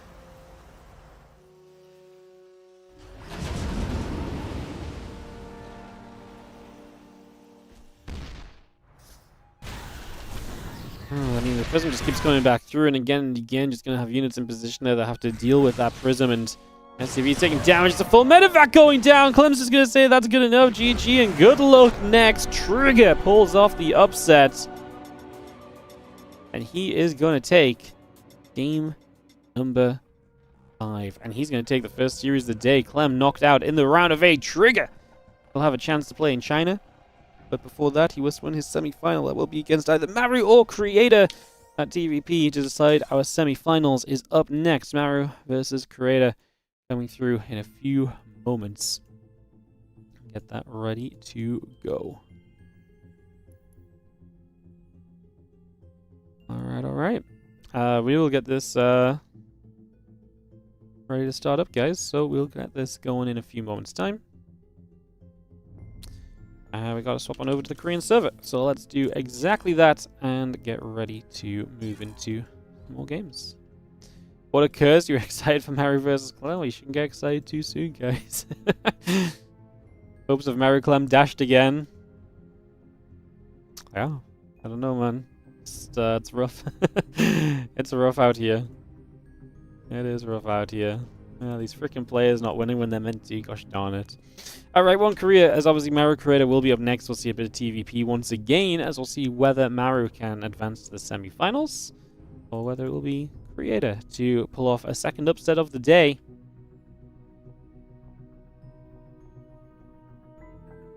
Do do do do do, boom boom boom, boom boom boom. Do do do do do do do. Alrighty, guys. Just gonna throw some ads up while we're between series here. We'll take a couple moments and get ready to go. If you guys are enjoying the stream, obviously like and subscribe on the YouTube. Helps us out massively if you have not already. You can do that. Subscribe to the YouTube. Help us out to reach our first goal of the year is 50,000 YouTube subs. So we're approaching that slowly but surely. And yeah, like and subscribe. Helps us out a whole bunch. Follow on Twitch. I'm just going to take a moment or two for this next game to get set up and ready to go.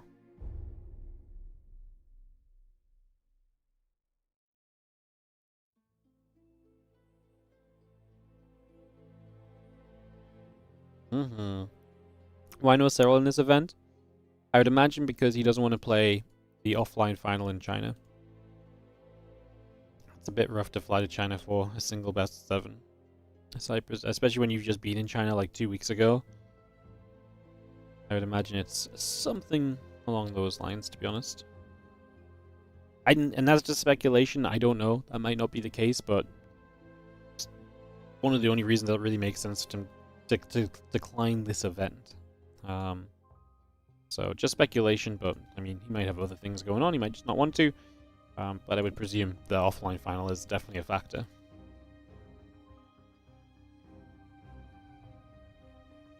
Okay,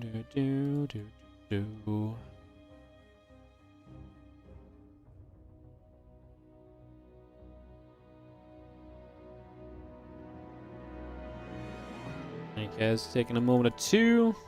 Just obviously waiting for everyone to veto up for this next series and get this ready to go. Maru versus Creator coming in a few short moments, hopefully. It shouldn't take too long for the vetoes and stuff.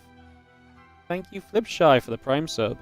I think it's straight up just my stream elements isn't working. Like, never mind the dings not coming through. Like, nothing's showing up at all for the subs today. So I don't know what's going on, but something seems a little bit balked, if you ask me. That a little bit broken somewhere along the way. Alright, well, we'll figure that out later on. For now, I'm just ready up for more games here in the wonderful world of StarCraft 2. Like I say, Maru vs. Creator live, and then we'll probably just dive into some replays from the group stages of this event, guys. So, yeah, that's more or less what we're going to be doing today. That's going to be kind of the plan.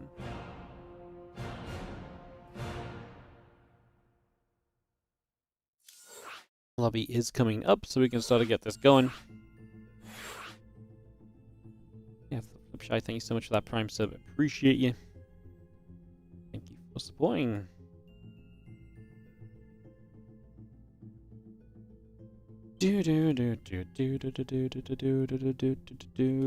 Boom, boom, boom, boom.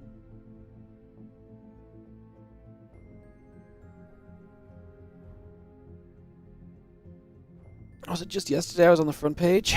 Yeah. First front page of the year.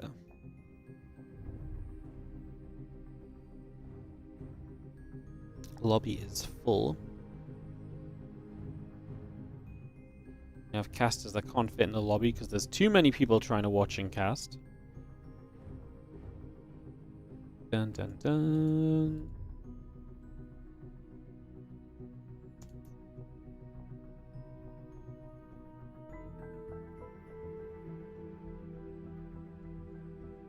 I feel like there's an admin in here that should probably drop out to give space, but they are not doing so just yet, so we will wait and see.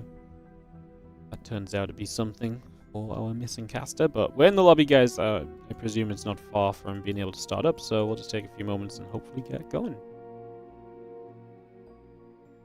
Yesterday was sick for viewers. That was nice. It really is just like, honestly, I wouldn't say there's really like a long-term benefit from it. It's a nice bump for a day, to be honest. I know it's exciting to see the stream and a lot of viewership and a lot of people get excited and stuff.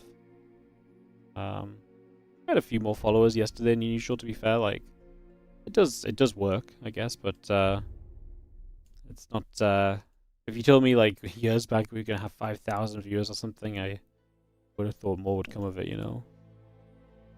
Yesterday, what is crazy is the unique viewership. I think this one is the crazier one to me.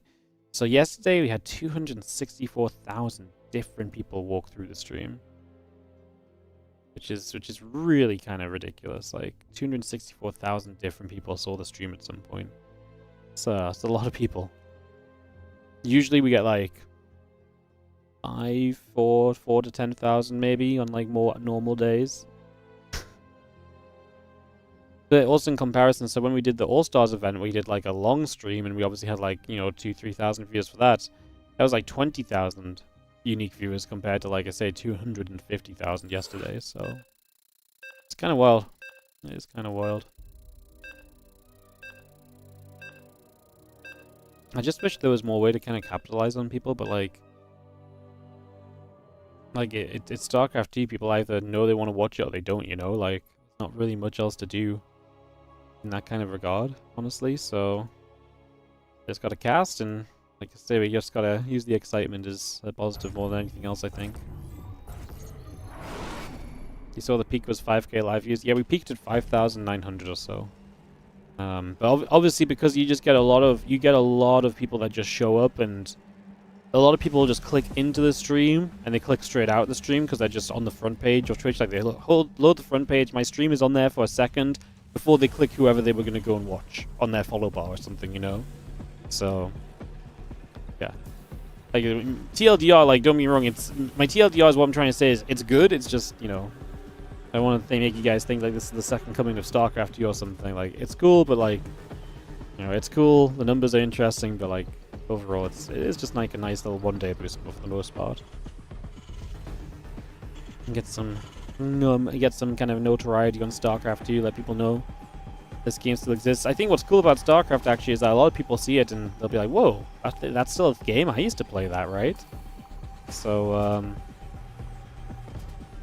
yeah. All right, let's get into it, guys. Let's kick off into game number 1 of this best of 5, as we have in the top left-hand corner the red Terran player representing Vitality. This is going to be Maru. He takes on the blue Protoss in the bottom right corner of the map. We've got Creator as we get into our second best of 5 of the day for this event. And they only do 2 best of 5s a day, so after this we'll go and do some replays in the group stage, just a few series. Not sure if I'm really feeling it today, guys. I feel like I'm kind of tired, honestly. I feel like I'm just a little bit like, I need a day or 2 off.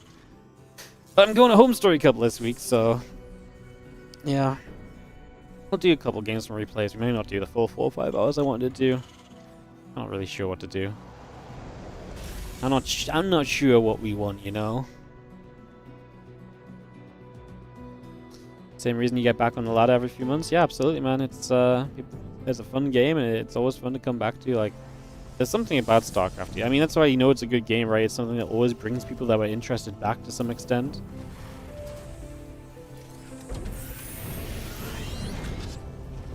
I always going to be sad when we talk about this, because my outcome of this every time is like, man, you have such a special game that was so badly mistread by its creator, quite frankly. It's like, imagine... You don't even have to imagine what it could be. Just look at what it already is, you know? It's crazy.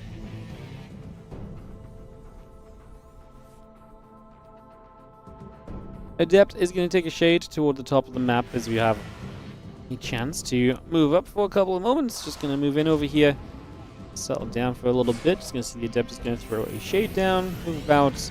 Again, Stalker, Twilight Council, Wolfgate all building in. A couple of probies coming up and online as well. Just bringing a lot of that through for now.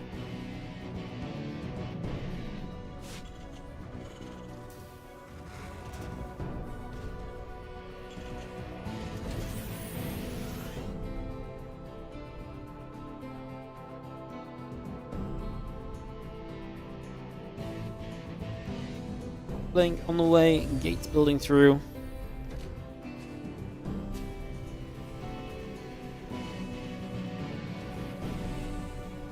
And Rex, Engineering Bay coming up down, Marines, the Marauder coming through, attack upgrade building. Just gonna see the Hope Gate building on by, get that going.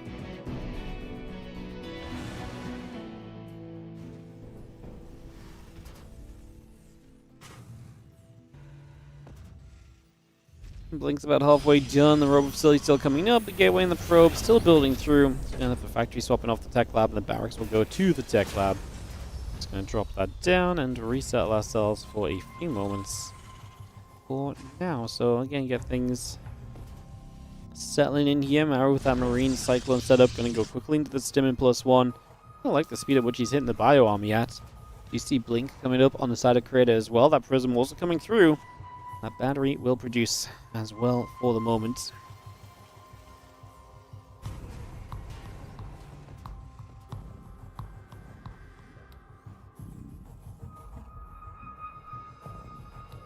Marines, Marauder, Cyclone stepping forward. We're going to have a stim shortly, right? So you'd imagine there's going to be some amount of pressure that wants to be applied here.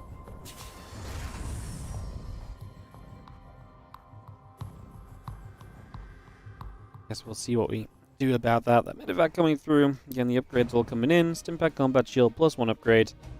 All coming about right now.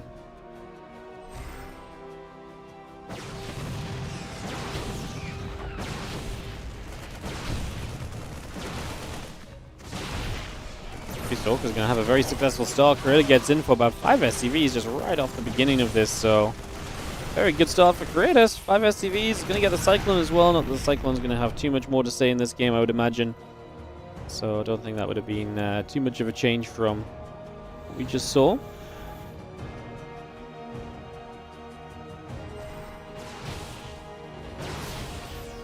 Now they're getting a medevac as well. I mean, these Stalkers really getting some value. Now, Maru is going to be fully upgraded on the bio army, and he's going to start moving.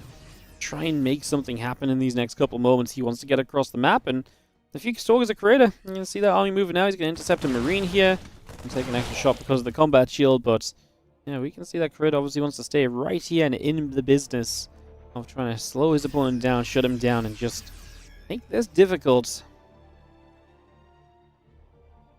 over the next few moments. So Creator, like I say, can try and make this difficult on that side, but he's also got to make sure he deals with this on this side as well. We are going to see the Sentry Pop's Guardian Shield way too late to ever have an impact here, so that was just not correct. And now just going to see this bio army pulling straight through. A bunch of probes going down, so return fire from Maru. We're going to end up boosting in toward the main base.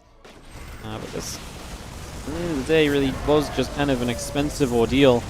See the few Stalkers are there, going to try and fight back a little bit themselves, but yeah, do not really love where we're coming out at. I mean, this was 9 probes going down, and Creator, he cleans up the army in the end. Resource loss is pretty even. I just felt like Creator was in a better position than that. You know, I actually felt like Creator was just better set to deal with this. But he was a little bit late to do anything with the Sentry, so it just died before it did anything. Even an earlier Guardian Shield would be nice. But maybe in this case, a Force Field or 2 would have been good. Obviously, the battery goes down. If that Sentry helps against the, you know, with some Force Fields, maybe the battery lasts longer. Maybe this entire fight looks different. So, yeah. The Immortals here are going to do a lot of work. See Maru having a micro back the Marauders, they get low. So good micro from Maru. Does the right things to ensure that these Immortals will not be able to get too much done for the moment. I'm just going to see the armor upgrade and the Conquerors of Shell still building just for now.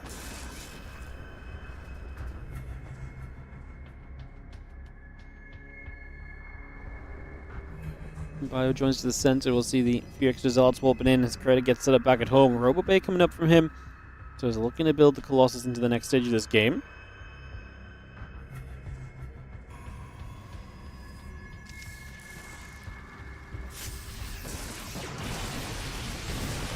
See the Bio going to take the chance to get through there and just take the opportunity to buy a couple of shots. Grab detection against the Widow Mines. Obviously, just being able to kind of see those and kind of shoot them from afar would be nice without having to run in and to give up a couple units every time, pretty much guaranteed, would be, like I say, a major positive in general. So, it'd be nice. The Stork's going to keep on trying to fight, going after a couple more units again. So, kind of find a little extra. Force field coming down. Trying to zone this army out just that little bit right now. So far, Creator is kind of holding Maru off. How long can we keep this up for? Tries to have a Widowmine there with the Stalker, but Maru doesn't let it happen. Now the Zealots start charging through. Widowmine now he gets to go off from the prison, which wouldn't have killed it, but would have got it low, and maybe that removes some of the micro potential as it becomes an easy target for the Vikings. Vikings get to kind of pick away at it anyways as Creator continues to just about for the moment make a defense of this. It's not going to let this slip too far away just yet. I'm looking to come back over. A couple of shots coming straight in.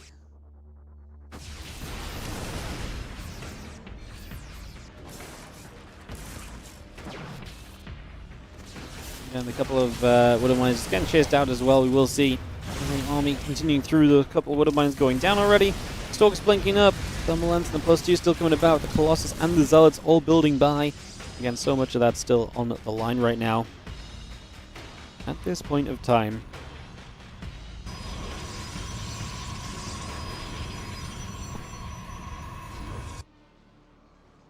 Temple Archives coming through in production. And we see our +2 and the Thermal Lance on the way as well, so you get a good idea of where we are going. We kind of knew it was going to be Colossus. What else is that Robo Bay for? But yeah, seeing that get to come to the table here, the scan is going to be good for the Observer. As otherwise, Creator just has to blink away and get out of there for now. Forge, battery, cannon. Need to build through just for the moment, so again we get that set up. +2 attack and next turn Thermal Lens all still building by. Just continue to get that on the way up here. Just currently.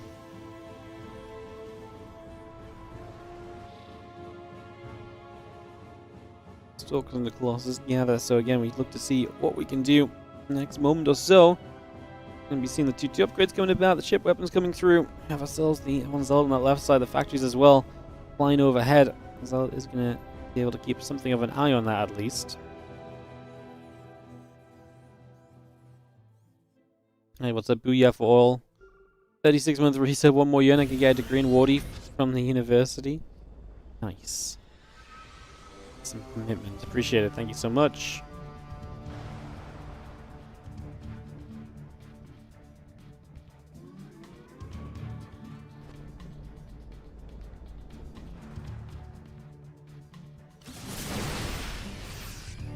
Just take a moment here. You see the Stalkers having to blink back, trying to escape out of there. 2-2 upgrades, the ship weapons and so coming up. Rest of those ghosts coming into play as well. So again, getting a little bit of everything just through for the moment. Right about now.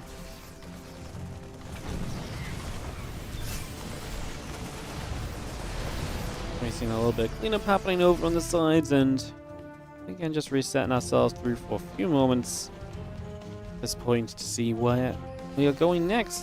Upgrades still coming in aplenty.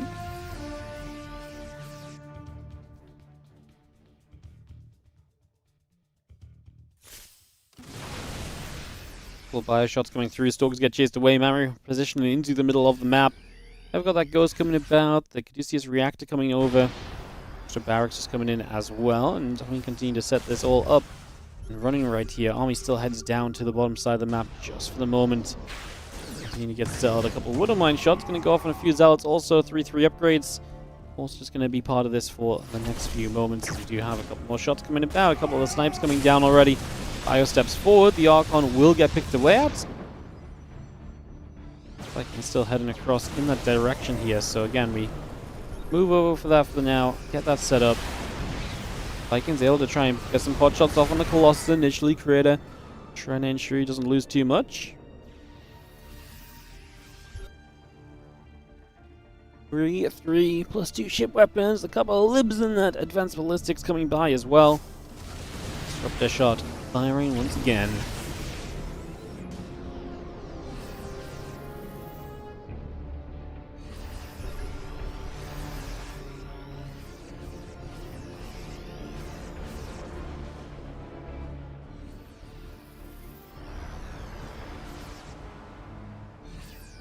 A couple libs coming about, again, ballistics coming up, +2 ship weapons also coming by, the 3-3 upgrades coming through also. You can see Storm and the other upgrades continue to come about right now as the Stalkers peel into the center.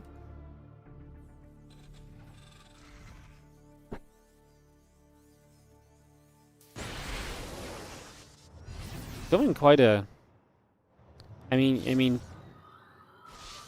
kind of just a passive game, but Maru's getting a lot of bases. Look at that, 5 CCs on the way at once from Maru currently. Predator just getting a Stargate up and going to try and establish himself into a later game composition. He wants to try and be as comfortable as he can get in this later stage, because obviously it's not a fun position to be in overall right now.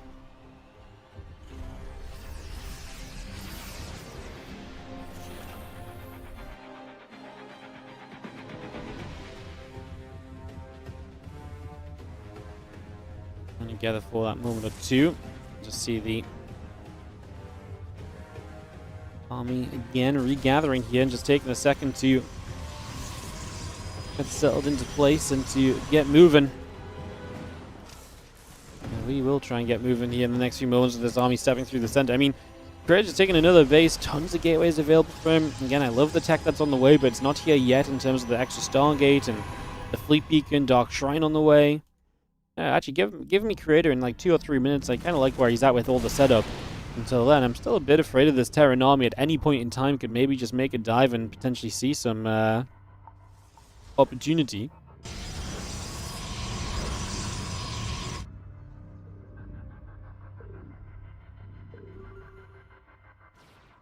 Might pull him back. A couple of Marines there. Going to knock the hallucination down. So it's going to grab that.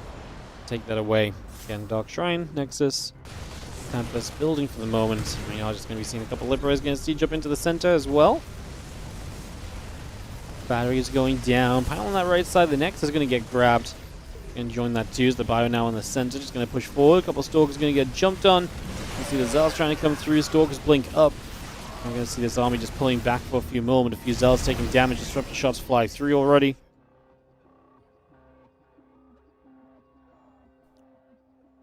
And the players are toying with the idea of fighting each other, but no one is really committed through enough to really make much of anything happen just yet still.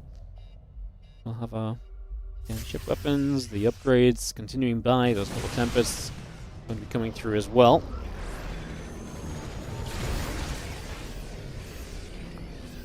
Separator sieging nicely, just going to be keeping chance to move through. A couple of those Liberals going to get sieged up. The Vikings stepping forward can get straight in after the Colossus. We have to dodge back away from a storm already.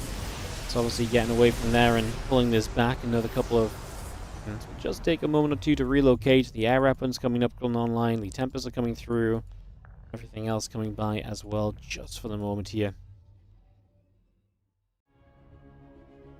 Yeah, well and truly committed to the latest stage of this game. Just gotta see it through to this latest stage. Is the TLDR of it right now. Prism still coming up and settling down.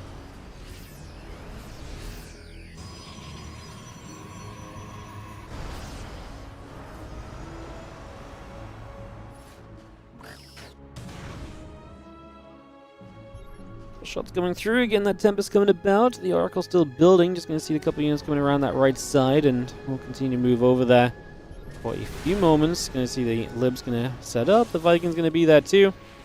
And then the +3 ship weapons also coming about. Let's see another nuke trying to come down at the moment. Like it from Maru, right? Just try and pressure your opponent in as many ways as possible. Clear out some stack defense. Might be a bad thing. Might get the High Templar there as well, to be fair. Few probes, so not the best dealt with nuke of all time from Creator, but I'm not going to stop and complain about it either. And this Disruptor trying to zone this army back. That's a good storm.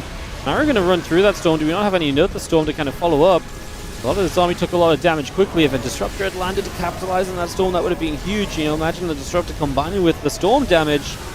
Being able to get a kill. Creator loses a lot very quickly here, and is obviously in a bit of trouble as he going to get Maru to retreat away, but got backed into a corner. He's got a ton of money, but you got to be able to spend it, and the issue is he's very mineral heavy, so spending it right now kind of looks like you just build a bunch of Zealots, which is not exactly ideal kind of in the long term, right?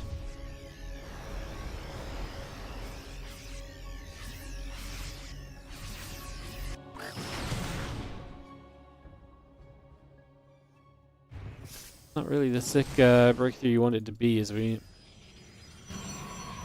take a couple seconds, resettle after this. Get ready to go again.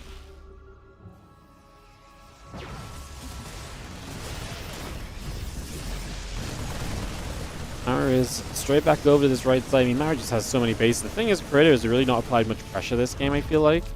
Creator is kind of just being backed up and saying, like, yeah, I kind of agree, I can't really do much, but like, if you let yourself get back into these corners, you do end up stuck, and we've ended up stuck at the end of the day. Like, we've really ended up in a position where it's just like, oh, I can't really do much of anything right now, and I don't really disagree. I'm going to pull back away here once again, just going to have to try and step away from this. Just going to be seeing the Vikings still chasing through. Those Templars going to get chased down. Again, that's not exactly looking great at the moment. The Colossus is going to get jumped on as well. That is also going to fall. And this just looks as though it's going to get pretty rough for Creator, because again, he's got no gas to rebuild with compared to Maru, who does have gas, and is going to have an army kind of coming out of this anyway. Maru just lost 23 SCVs. DTs all across his bases are doing work, but Creator needs to get some rebuild going. He needs to have something that's actually going to be able to challenge that Terran army, because otherwise this entire situation is going to be all for naught. And like I say, if he had some gas built up, he could be rebuilding an awesome army. Instead, he's going to be rebuilding zealots for the most part. Nuclear land. Everything else recollecting. Just going to be seeing some zealots and immortals warping in. Army coming up over here. Little EMP goes down. Dark Templar takes a shot. And Zealot Stalkers, everything just joining through one more time. Pushing around that Viking Liberator army. Really part of relocating at the moment. As we get back to the center, Creator just down 35-ish army supply. He's got a lot of zealots. Liberator siege are never going to be an issue. I mean, the Viking count's an issue too. There's so many Vikings. The Stalkers can try and get rid of them, but before they do, the Tempest and the Colossus are just gone. Now we're going to try and push forward. These Stalkers have to get rid of these Libs, otherwise they're going to do way too much damage. The Zealots charged in, but there's enough damage output on the ground army, and so Maru's army just does not care about those Zealots charging through and trying to get a bit of a wrap around here and making something happen. It's just not going to matter, because now these Stalkers step through again, looking for something extra here, and still trying to just find more at the end of the day. Bio Ghost coming back about, and a few Zealots and the Stalkers coming back about a little bit there as well, just getting everything reset at this moment to more or less just go again. And he's into game 2, because at this point I don't think there's really much else we can do, as I really don't think there is much else we can do as Creator. I think this one is going to be a little bit too far gone. He's going to keep on trying for a couple more moments, but at the end of the day, this one does seem to have a conclusion baked into play already. That's going to be GG's. Maru is going to take game number 1 of this best of 5. Going to start the series off in the right kind of a way and put himself to a good starting position, like we say. Get ready for next game in a few moments. So, second game coming up. It's ready to rumble. Creator did nothing in this game. Did he just expect a free run from being a Protoss player? No, I think he felt pressured into having to play defense and just did not manage to find a way to play out of that defense. Like, you know, obviously he just didn't feel as though he was comfortable to move out on the map and do more. I agree he should have done more as well, but Maru's such a good defensive player that can be intimidating when you feel like you're just throwing units away every time you try and attack. But yeah, I think he needed a bit more confidence in what's going on. I don't think he just sat there expecting a free win. I just think he needs to settle in the series and realize who he's playing and how he's going to have to play if he genuinely wants to have kind of a fighting chance to get through this and come out the other side, to be honest. So, I'm going to dive into game number 2 now. As Maru and Creator. We'll load this up.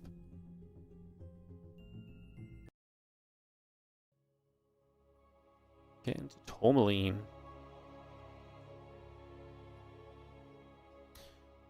Game 2, Maru leads 1-0. And we are going to have, in the bottom left-hand side, the red Terran, who has got that lead established. This is going to be Maru.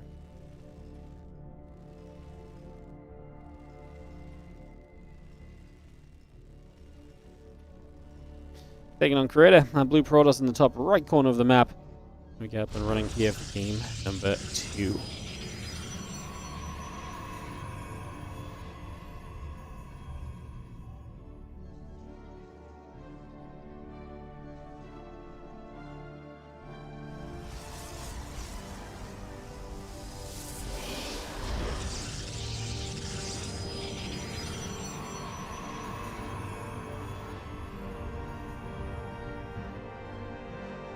Let's see what we get up to here as we get underways and start off into this second map of the series. Like I say, I feel like we need a change of pace from Creator. I think we all probably agree with that. He clearly just didn't get anything really going for himself.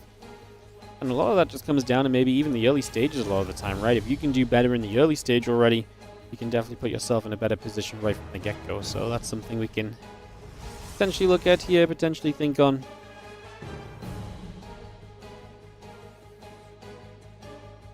See if we can get anything going early. I mean, to be fair, last early game started off well for Creator. Those Stalkers got some good damage done. It was just the Bio Army showed up, and when the Bio Army hit, Creator kind of crumbled real fast, to be honest. You know, like, he fell apart really quickly at that stage, so yeah, definitely something to look at for sure. We get this up and running. Cybercore and the Nexus both building. We get that underway. Get started for now.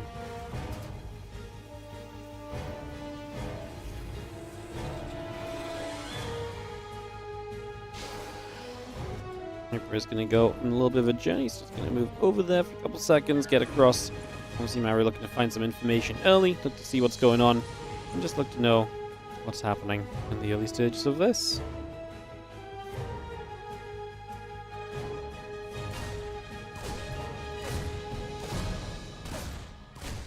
We're going to shoot Pylon, take a few shots. Obviously, this Reaper just looking to scout, so again, finds the Pylon, not much else to really say or do right there. Just going to pick away from that for the moment.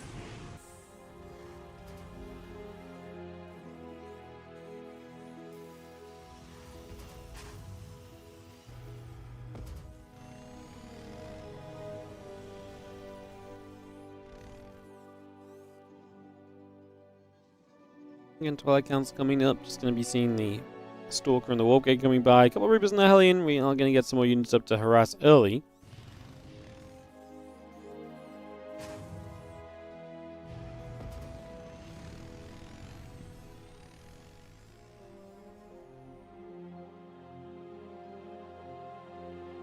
Again, the Blink is building from Creator, so no surprise on his early opening. Blink is just such a high kind of utility kind of build order. It does a lot for you. Can definitely set up very nicely, so no surprise to see that being a choice early.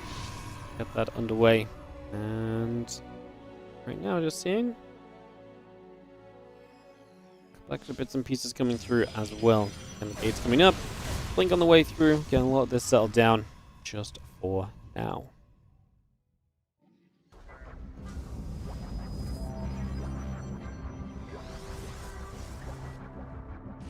Purple Facility, the gates and the Blink. Again, all of that building straight through here. Just get that set up. Get this on the way. Again, the siege tank, couple of Marines, the barracks will build through along with this. And Maru, again, already holding control of the map on the Reaper Hellion front, so I'm just going to keep maneuvering around, see if there's anything else. There's an opportunity for him for these next few moments as well.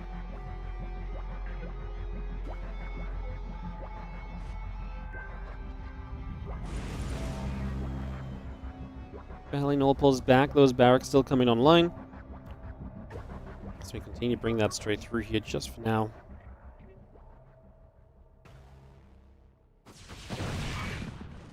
Let's get a little intercept as well. Just a little pick off from them. A bit more to be done as you just have, again, Marine Marauder. Just impact reducing. I'm again a little concerned about the passivity of this early game.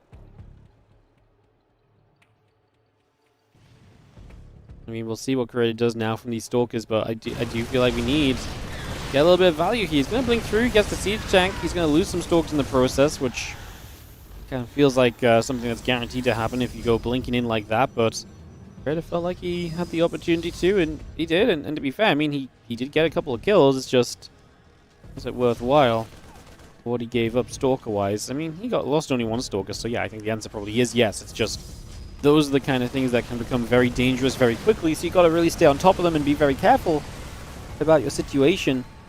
Otherwise, things really can just peel away from you very quickly and fall apart, so. Sim combat shield, and that +1 still coming up. We will see the Observer going to go stepping through for a moment.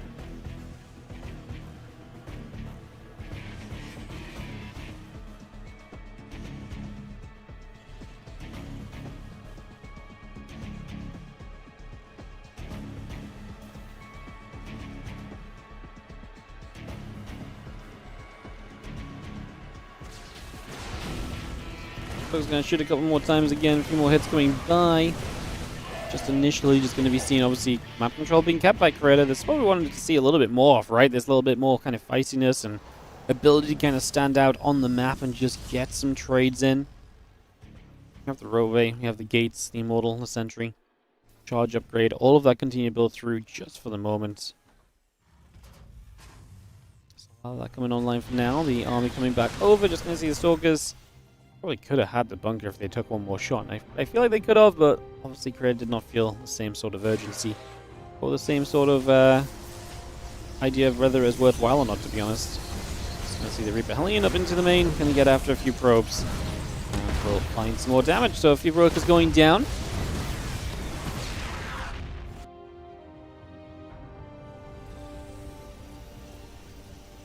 Again, Colossus still producing through. That charge coming up. The Nexus on the way. Uh-oh. Lag spikes, lag spikes. Is that me?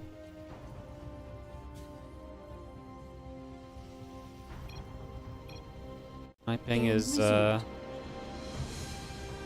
normal. Braddock.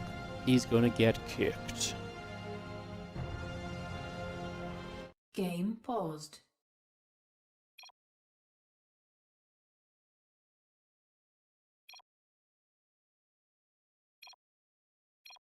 Alright. Quick and easy cleanup on the lag. And we get resumed back into this. Yeah, it's unlucky, guys, because it's one of those things where it's just like certain connections to NA just suck. Oh, to NA in Korea just suck for certain people, and it just lags for like 3 seconds every hour or something.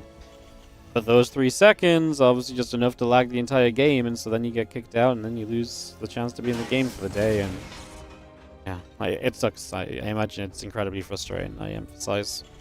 I'd be fuming if it was my internet that just didn't want to connect. And I mean, it has been in the past where my internet just didn't want to be friends with Korea or NA or whatever server we were on, you know? I've been there, we've had that happen, you know?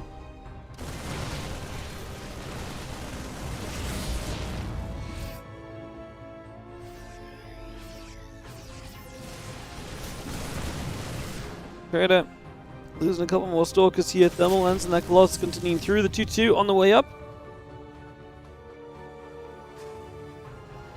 So it's ready to make a charge forward. Who's going to just dive into this? I mean, Creator has a lot of good supply right now. Good first wave of attack. Gets into position. A couple of SCVs will go down. I actually liked where he was at initially before he pulled away from this. Now he pulls away and re-engages through. But I think that gives the bio a lot of chance to do even more damage overall. So don't really love that part of it. We are going to see 2-2 upgrades on the way up. Ship weapons coming by as well. Continue to get that going as we're going to try and dive in again. The bio just in a cluster here. I mean, this way you'd think the Colossus would do very well, and I mean, they might, but you got to do it in the right sort of time frame. Now we're going to see the Colossus getting dove on a little bit here. Can we save them? We will lose one. The other, at least for the moment, is surviving, so there was some benefit there, if nothing else. Just for now.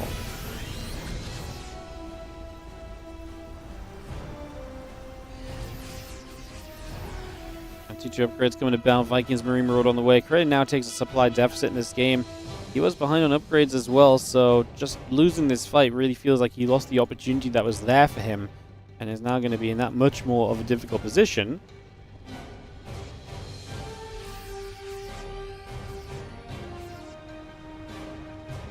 Now that plans out here is just going to see two upgrades coming about, the ship weapons coming through, and a few Vikings and company on the way about as well, so a lot of that coming over already.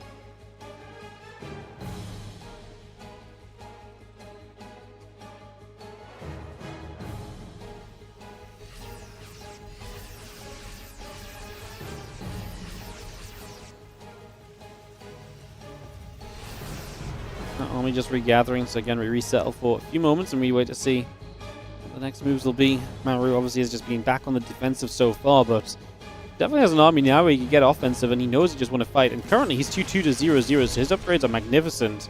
Actually might be a real kind of killing factor in the tail end of this from the point of view of Creator, so that could be an issue for sure. You can see the Stalkers going to try and pick away at a couple units before they get across the other side, but Maru, I don't think there's going to be much to slow him down. I think he's pretty aware of what he wants to be getting up to right now, so Yeah, I don't think he's going to find much reason to slow down or stop at all. The Vikings going to shoot through here. Colossus in position.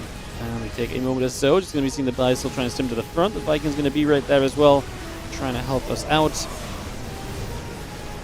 This going down kind of quickly, but the backline is going down even faster. And I just think this bio army so far has not really been moved. I mean, don't get me wrong, I think there's potential for this to maybe get halted at some stage, but it's taken a long time. We lost so much at this point. So a lot lost at this stage already. We're just going to be seeing the bio regathering, the Vikings regathering. 43 upgrades, Marine Marauder all coming through. Just all these little bits and pieces continuing up for the moment. So the Vikings going to be there to try and shoot away at the Prism.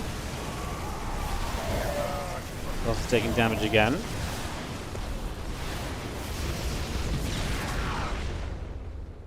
A couple Vikings will just about survive through this. The Medivacs will gather up for a couple seconds as well. Get back on track.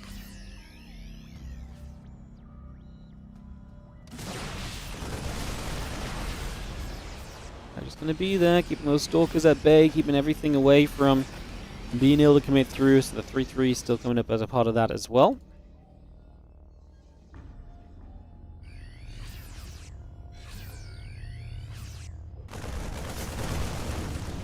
He's got a stim in, a couple of probes being going down. He's going to recall. He's going to see the 3 probes pulling back out of that crater. Again, using everything he can to try and stay in position and trying to stay locked in on this game at the moment. I wonder if Maru just wants 3-3 before he takes another kind of major fight, because if he goes 3-3 versus 1-1, then I get the feeling we're probably going to be very well set up here, to be honest. I get the feeling that would end pretty well. I just get a feeling, you know. Yeah. Well, there's nothing wrong with waiting for an upgrade lead if you think it's going to be that substantial, and I do not really disagree. I think it would be kind of that substantial, to be honest. So, yeah, I'm all about it. Sign me the hell up. Let's see, the army just going to push through. 3-3 is finishing during this fight. +2 attack is about to finish from Crater at least, but I mean, Maru stims on the right side as well, and Crater's supply is plummeting. Maru looking very confident in this matchup at the moment, actually. I will say he's looked very good in these opening couple of games. I like what he's showing us. I'm impressed. I'm impressed. Medevac's just going to load up. They're going to retreat away. Just going to see the rest of the Marine Marauder Liberator coming through. The +2 ship weapons are part of this. The Marines get forward. The probes get chased out. Going to see the Liberator is going to get sieged. The Bio steps forward. Planetary Fortress going to get onto this. The Stalkers taking damage as well. Marine Marauder Lib still coming through, and that +2 ship weapons are part of this. GG says Creator. We go to game 3 with Maru on a 2-0 lead at the moment. Skill diff. Yeah, I think Maru's just kind of dominating right now.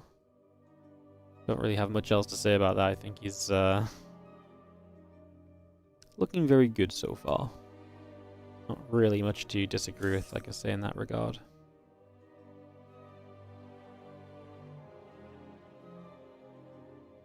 Alright guys, just waiting for game 3 to get hosted up. Maybe our last game of the day. I don't know if I'm feeling the replays at all, to be honest, guys. I think I might just take an early day and we'll do some of the best of games tomorrow. I kind of wanted to cast all the group stages, but I'm just not feeling it. I think I might just take an early day and chill, and then tomorrow we'll do the semi-finals, then we'll do maybe some of the highlight matches from the other groups that we didn't do already.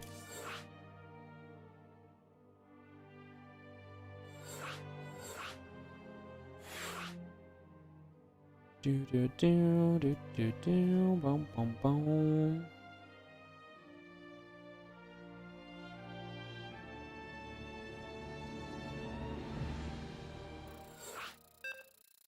Game 3 gonna be on Old Republic. Count on down. Someone needs to force Maru Clem. Yeah, you know, now we talked about it, I actually kind of sad we don't see Maru Clem. Like, I was like, I don't know if I'm really excited for it, but now I think about it, I'm like, actually, it would have been a hella cool matchup to see.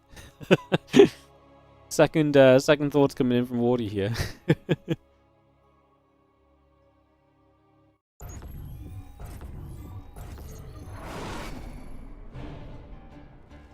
Alright guys, let's jump into this next one, as we have in the top right side.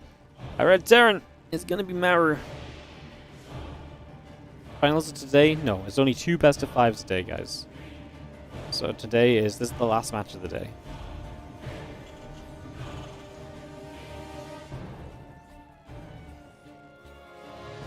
Yeah, I don't really love the format. I really think it's criminal that you can do 2 best of 5s a day. I really dislike it.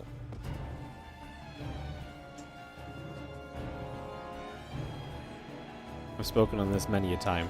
That's not really that big a deal, but I just think taking up so many scheduling days to then only use like 2 hours is kind of like, it's a bit disrespectful to other tournaments and schedules and stuff. I don't know. I just really think it's a waste. I think it's a little bit of a biased opinion because it's like I have to cancel my event to cast this, which is fine. I don't mind that.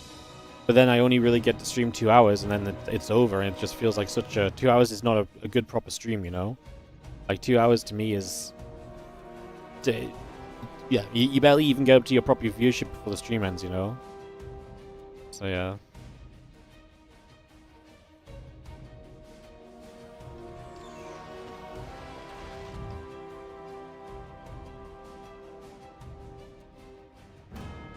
SCV, I'm gonna chase around the probe a couple moments.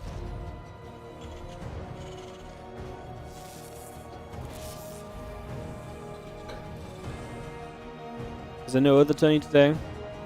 No, we were just gonna do replays from this tournament's group stage, but like I said, I'm just not really into it, and just not feeling the vibes.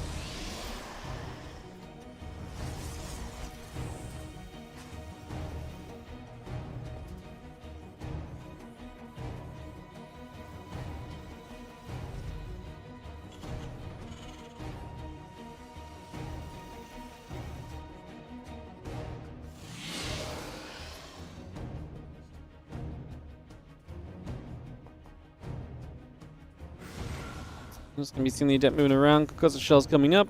Take a few moments. And having the concussive shells and so coming through for a couple seconds here, get this settled. Let's have ourselves the Nexus coming on to the natural.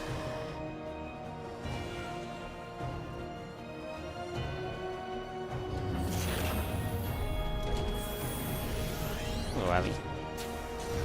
Hello, baby. Yeah. Tough day for puppies, isn't it? It's so miserable here, guys. Ali's not been out today, so she's just sad.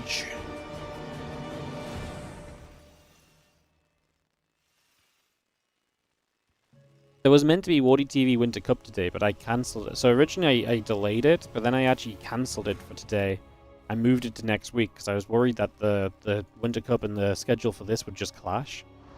Because I thought they were going to do like a double elimination bracket or something to that effect. So when that was not the case, I mean, then I felt a bit silly, obviously, because we probably could have absolutely had Winter Cup today. I just didn't want to deal with the issues, and there was people that were kind of in the Winter Cup that were also playing in this, and it was looking as though there was going to be scheduling problems and stuff, so I just didn't really want to, deal with it, and then obviously only being 2 best of 5s in the end means that we probably would have been just fine, but alas, all good.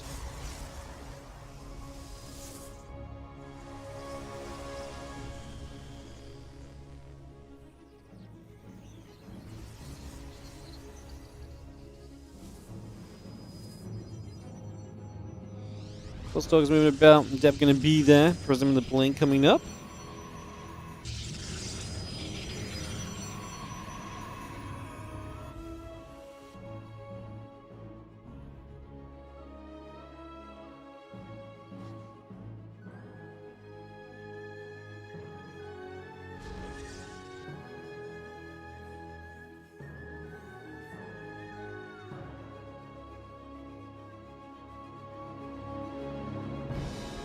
I see that blink coming about, stimming the +1 coming through, so we take a couple moments here. A pylon coming around as well, so we take a few moments. Adept just going to shade through for a couple of moments.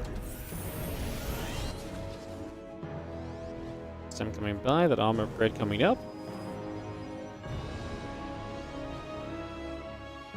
Take a couple seconds here to ready ourselves about. The Stalker going to warp in here, and we are going to see Creator getting ready to attack into the setup of Maru. Stalker jump in, a couple of Marauders going to get jumped on, damage being taken pretty quickly here. I mean, not bad from the first Stalker blinking, honestly. Could have been a whole lot worse. As extra Stalker's going to warp in right now. And away we go. Will there be any merged tournaments in 2026 for StarCraft 2? Because we're not in the eSports World Cup. It's honestly too early to say. We don't really know what the deal is going to be for StarCraft this year. It's either going to be very community focused or someone's going to step up and run some events. We genuinely don't know right now. It's going to be tough to say. For sure. Marines fighting through. Extra Stalkers keep warping in. Continue to bring that by. Just going to be seeing the Stalkers continue to fight back. 11 SCVs or so going down just for the moment. So, some amount done over there as well. And where are we going to go? These two Marines are still stepping through. Just going to be seeing the Marines gathering. I think underneath the prism. So, we're going to kill the prism off. Maru lost a lot here. A lot of workers dead already. And I don't think he's going to do enough to actually protect himself from this overall. So I actually think this one's going to be coming to a little bit of a close in Creator's favor, as the Stalkers are going to get the job done. Good old 4-gate blink going to give Creator a chance in this series and give him an opportunity to breathe, at least after what has not been a super pretty starting point in the matchup so far. Creator will get a point on the board. 4-gate blink good, and we will go from there.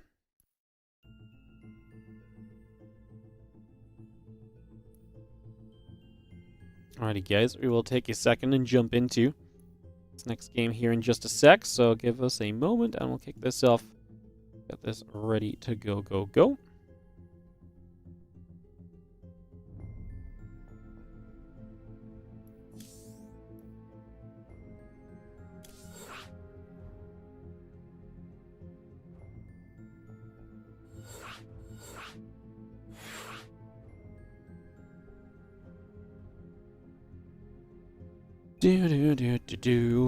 Alright guys, going to be our fourth map of this series. Might still be the last game of the day, depends on how things are going. Figure this out in a moment or two. Get this ready to roll in just a moment. Just waiting for everyone to be in the lobby, and they are going to ready up, and we're going to kick this off.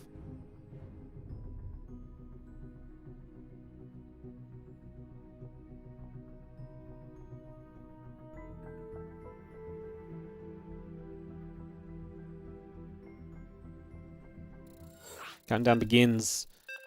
Ruby Rock. To see if Maru will advance through. It would be kind of exciting if Maru advances. Could give us a ZVP and a TVP tomorrow in the qualifying matches to the offline portion. A lot of money on the line as well. I mean, winning this series is $600 difference anyway. Obviously, then mega money if you make the finals, because you do have to travel to China for it. Goes from $1,500 for top 4 to $4,500 alone for second place. So a big prize jump, which it really needs to be. Because obviously if you're making people travel offline to kind of play in an event, you need to have the prize money to convince them that that's worthwhile, right? So yeah. Nice to see that they kind of nailed the prize pool distribution in that regard. Now we're up 2-1 in the bottom right-hand corner of the map. Is our red Terran player taking on in the top left the blue Protoss. We've got Creator. Game 4 of our series. Away we will go.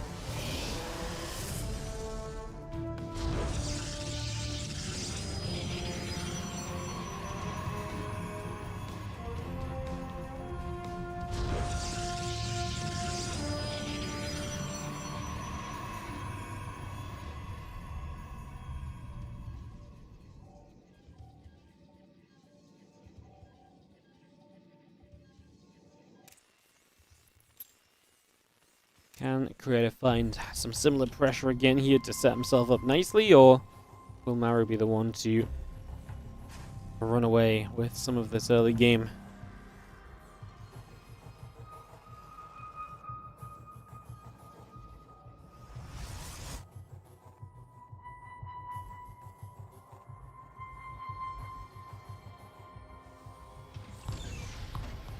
Just continue about, just taking a few moments. Cybercore and the Nexus coming over for a couple seconds as well. Just going to bring that through for a moment or two.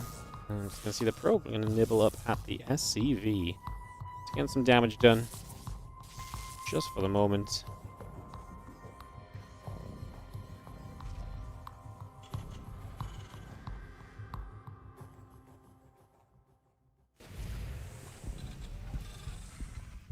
Yeah, Cybercore about to finish. Next coming by, the Adept and the Warp Gate both building up. The Assimilator coming through as well.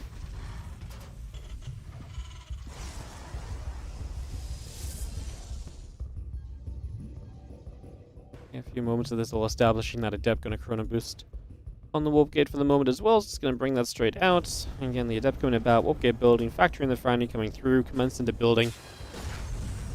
Continue to get that rolling as well, so we keep that all on the move right here.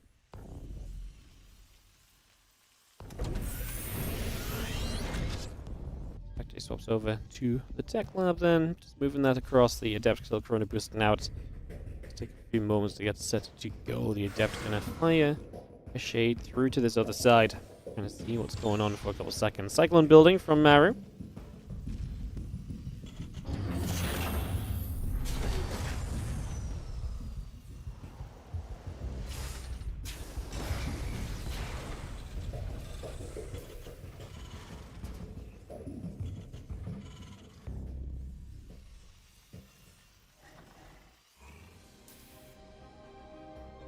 The blink and the Warp Gate coming up as well. Starport, barracks, all that coming online, adding the reactor in on top of everything else. Just going to throw a robot facility down over here too, so just going to drop that straight into place.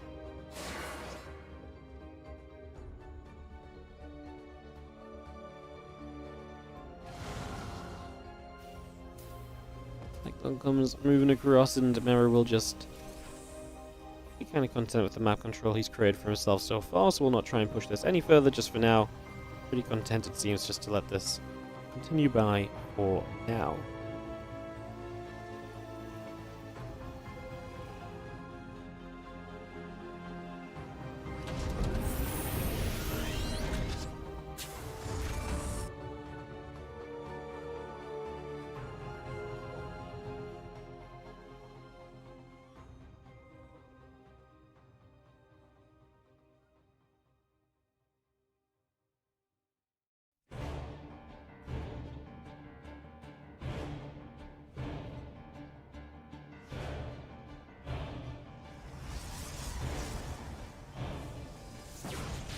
The vac will be denied. Stalker's in position, not going to let anything happen there. Just initially, just going to push that back out.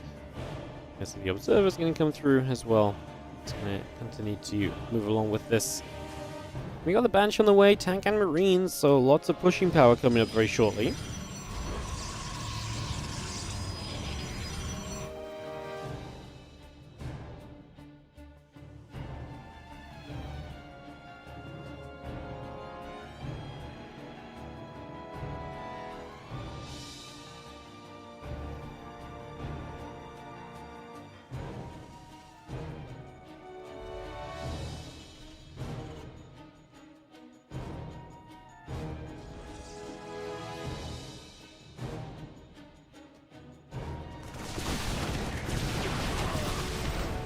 We've seen the Army coming up for a couple seconds. Going to see a couple of these SCVs going to get chased. Army going to come back around the other side. So again, trying to see what's going on.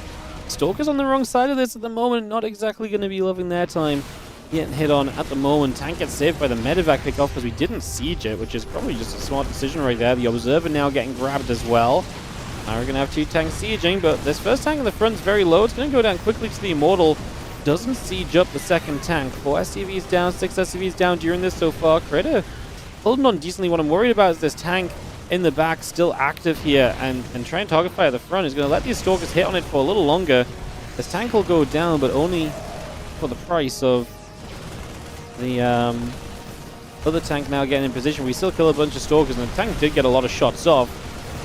Take Crater a long time to just clean this up, giving more chance for Maru to get units across the map, reinforcing that tank takes a long, the Immortal takes a long time to close the distance here, but we are now going to commit through, and it looks as though Crater is going to get the cleanup, and this army of Maru is going to get wiped out, reset, and we are back to the drawing board.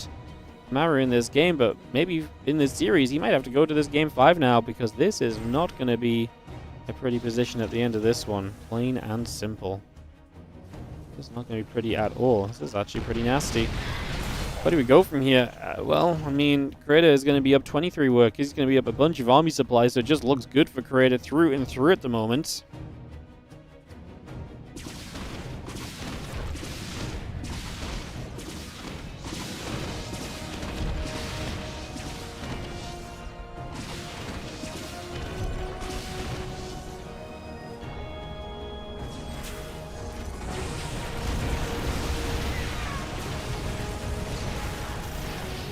We've seen the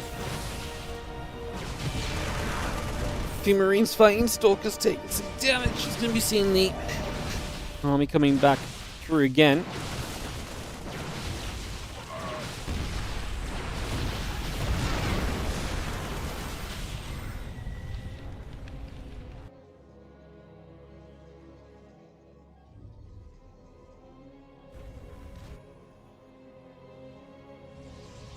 As that's going through, just going to see the storm and the charge continue to come about. Banshee around the back. There's Creator. Tries to fend off Maru, tries to keep himself comfortably in this game at the moment. One Stimpack combat shield, all these upgrades going through. The couple of shots will come off and some probes will go down.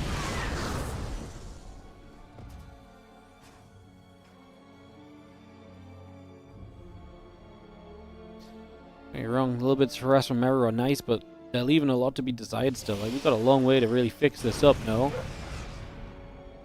Definitely make this difficult as let's have Storm now building, so Creator going to make himself even stronger in this game, going to get himself through to something that's really going to help himself in these later stages. A couple of Zealots dropping down already and hitting this SCV line. The SCVs just have to pull, retreating away from that already.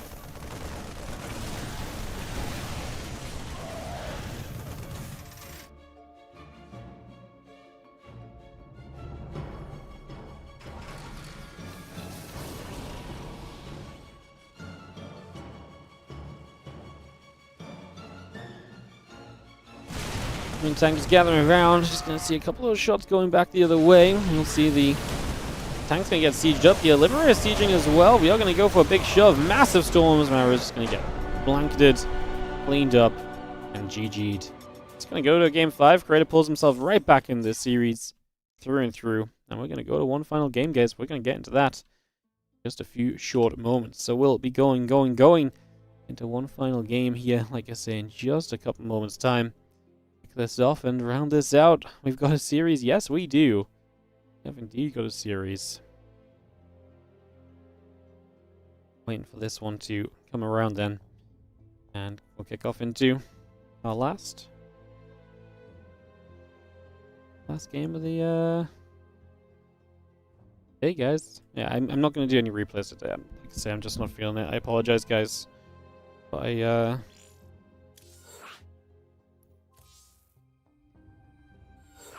appreciate you all joining us for some live games. Like I said, we've got one more map then. But yeah, I'm going to not do the replays, I said. Just going to take a chill day and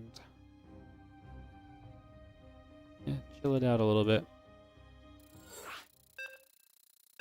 Chill it out a little bit.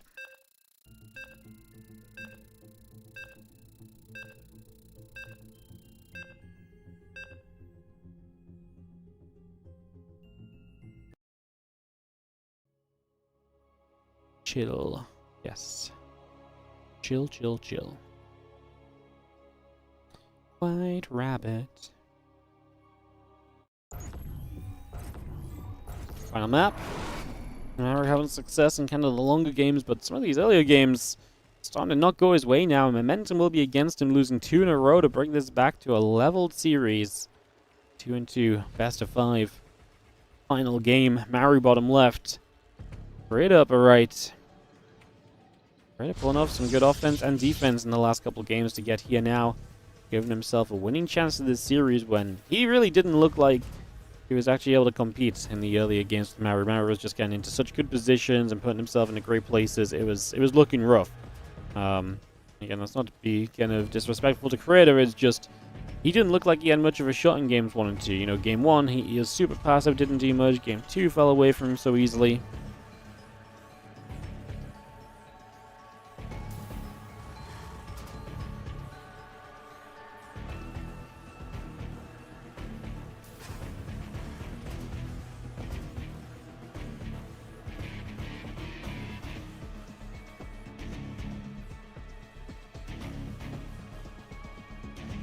Yes, he's gathering about. That's going to be seeing us settling here for the first few moments. Ourselves in position with the probe across the map and scouting. Just seeing what exactly is going on early in this one.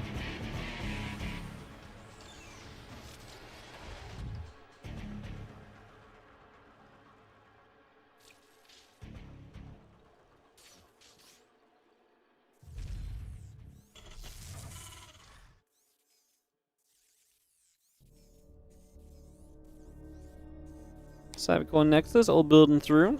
It's going to have the factory coming about, commands into building.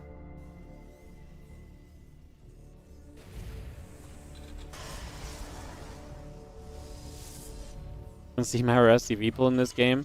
I wouldn't mind something that's kind of like committed to getting the job done early, to some extent. I think there's something to be said about kind of, I mean, I don't know, man. Like, at the same time, maybe Maru's just look better in the longer games as well, so I think it's just about getting to the longer game, because right now that's been the issue the last 2 games. Getting to something that sets up into a little bit of a later stage situation. See what he goes for. I'll tell you what, I really feel like more and more so these tank pushes and this aggression that we're seeing from the Terrans is really kind of a dying breed of kind of gameplay. I wonder how long it's going to be until we really just ditch tank pushes like this, because don't get me wrong, it works sometimes, and when it works, it looks so good. But our Protoss play is not just getting better and better and better at dealing with it. Like, it really feels like it is, you know?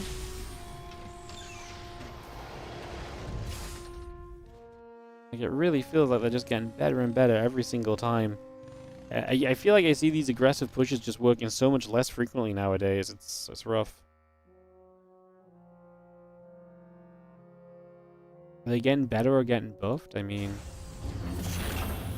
not really had the game change in a few months, so yeah, I'd say they're getting better at dealing with the pushes on the current patch, no? Seems kind of reasonable to me.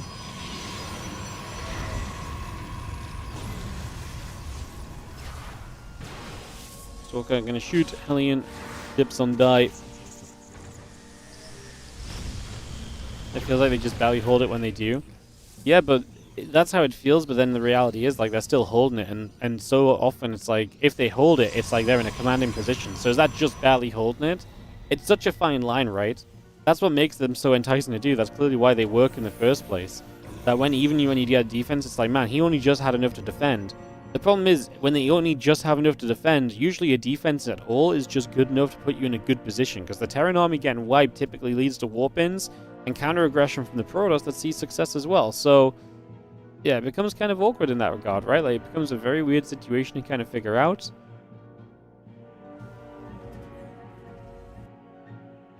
I don't know. I just feel as though we're seeing them held more frequently now than we saw them being held, you know, in the past.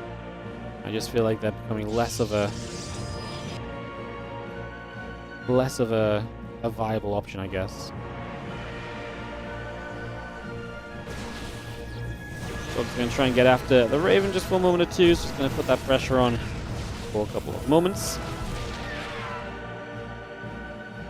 Damage being done, and that is going to be a dead Raven early, so not going to allow that Raven to do much damage at all. Is going to be a frustration for Maru, because usually that Raven sticks around and is able to get a lot out of this, but not in this case.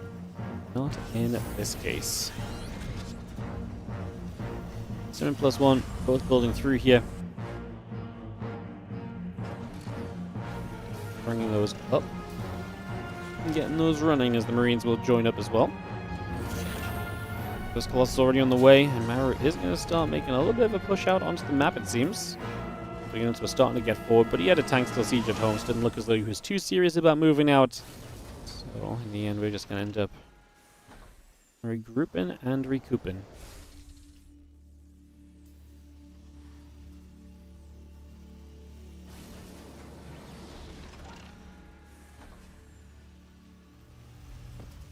Stim combat and +1. All building by.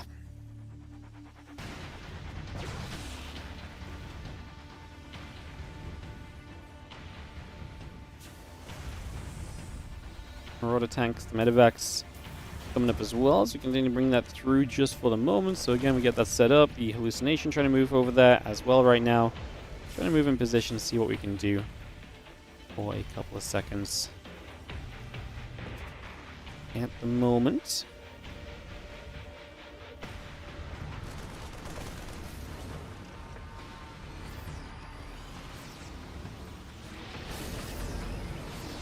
And we will gather here, just going to see the tank is going to fire, a couple of stores going to get pushed back. We'll see the Marines and the tanks continue to join together just for now. We are going to be seeing those tanks continue to spread a little bit. Stalkers coming forward and just stepping away as well.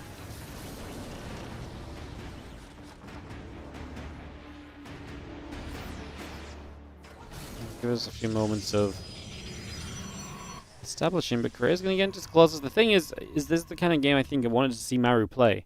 Which is like, let's just make sure we get to the later stage of the game, because I felt like he was definitely fine in those later stages against those Protoss armies and against what Creator was kind of coming up with.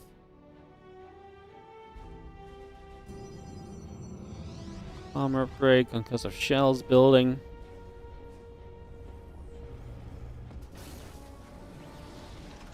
These tanks and that Bioforce continue to gather over here as well, so they're just going to set between the bases. Wait to see where we go.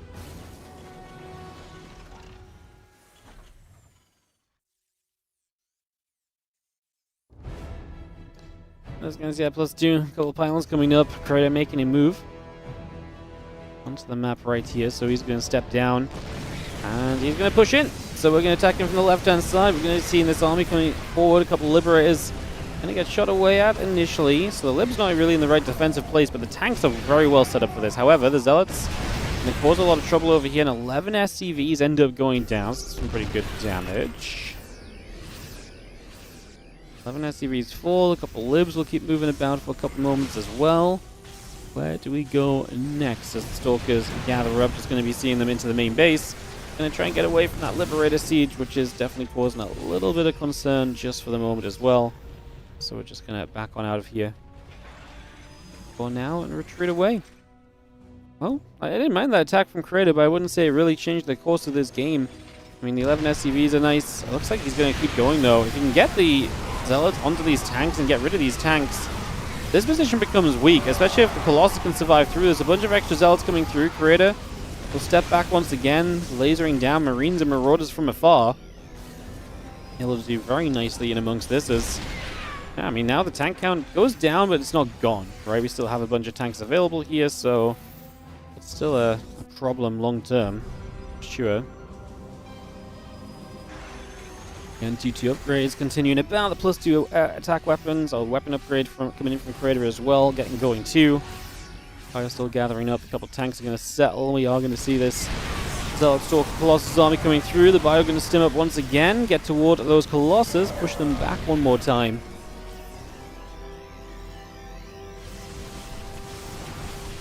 Upgrade still building. We have the Ghost Marauder Viking production continuing through. Just going to knock those rocks down, clearing that out.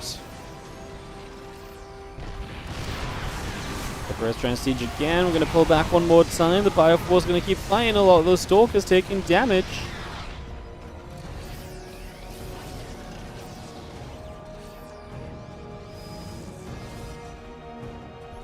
Continue by. He's going to be seeing the scan over the right side. The Prism going to siege and unsiege. 2-2 upgrade ship weapons all coming up. Army into this main base. Going to get in after a bunch of that army at the moment. So in we go. The MP coming down. A bunch of those Stalkers going to get hit. The Bioforce coming through. The Vikings still overhead. With everything else still gathering together here for these next couple moments. I like the pressure that Creator is applying. He's up to 5 bases behind this. 75 workers. And he is looking confident right now. It's a very similar style to what Trigger was playing against Clem. And I'll stop giving my own thoughts on it, because clearly it was working. So, yeah, no, I mean, just going to keep opening, keep pressuring. Maru trying to play hyper defensively behind his structures right here, behind his wall-offs, but being kept at 3 bases is going to be one of the absolute main parts of this. Not being able to get off of this 3-base setup is going to be a major difficulty or major pain point. But it's also such a safe 3-base setup, so you can't really do much as creative, but you can keep him on 3 bases, right? And that alone might just be good enough at the end of the day here, so... Storm and the armor upgrade coming about. We do see the Immortal and the High Tempers coming through. Robo Facility continues to build in the Stalkers. Take a second to step over here. We drop a couple of assimilators down. Cannons and batteries all building. The Stalkers end up blinking further back as well. Pulling on out of there and escaping for the moment.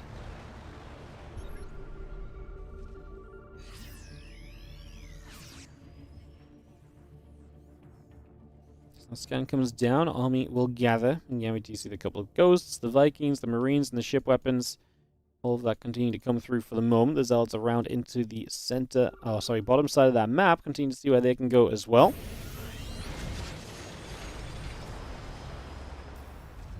Command will lift off, and we'll see another command center being placed in here. Just currently, the couple of ghosts still coming through. The 3-3 upgrades coming up as well for Maru right now. We've seen our Nexus drops down over on that bottom right corner, so drop that straight into place. Orbital drops into the middle, and the 4th base setting up as well. So just seeing the 3-3 upgrades continuing through, plus 2 ship weapons alongside that. Just for the moment now, as we do have Mario starting to actually step out a little. Obviously stepping forward to the 4th base, not difficult on this map where that 4th base is just so centralized on the map as well, so that should not be too much of a shocker.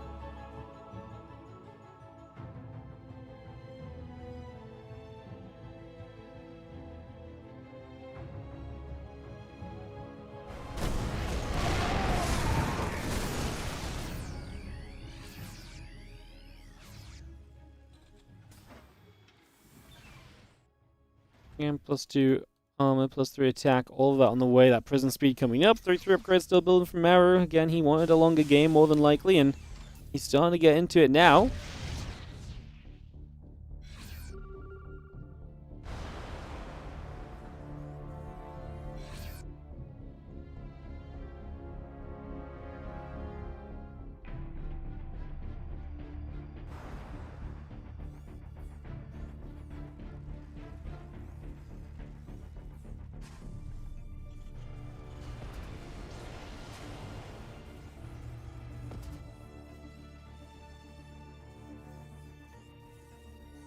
Just have the Stargate, a couple of gates, the Dark Shrine continuing through for the moment.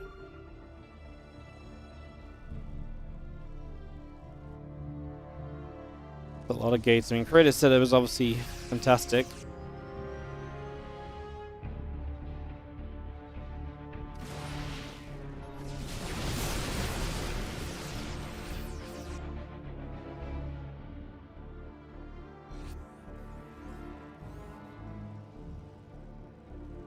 Both maxed out. Predator 3.6 to 2k in the bank, so he's got money to spare, but I'll still try and make sure that we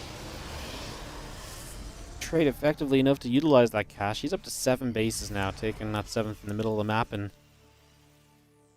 it's obviously going to mean he's got a lot of locations to mine from.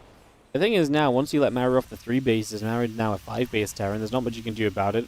Somehow misclicks a mule to the high ground, but otherwise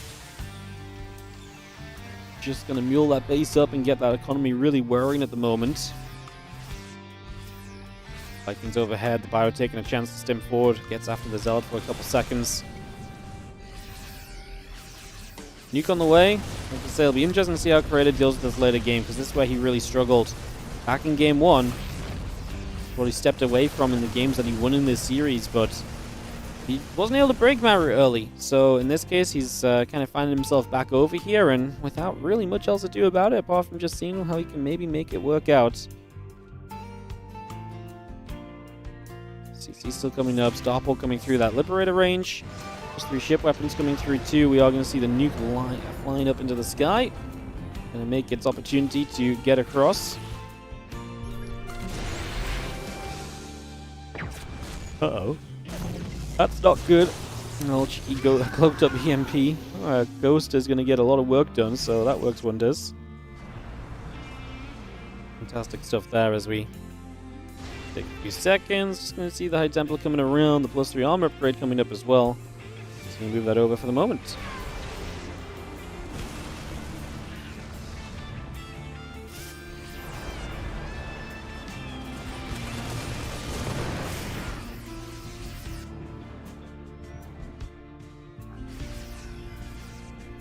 And a lot of that bio coming about. Just going to see the Vikings coming over the right side. CC still setting up. Ghost, the Vikings all coming through. A lot of that coming online still as the bio just moves over to get another base established. So Maru's going to have no shortage of bases at this point.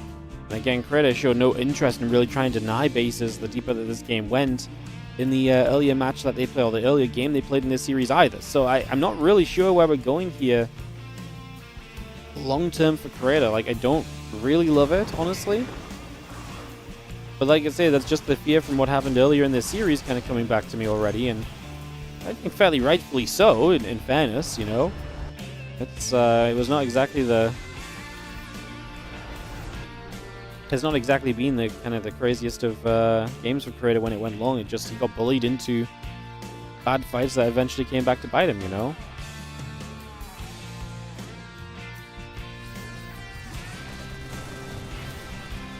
I mean, let's get onto the Nexus over here so we'll be able to apply some pressure.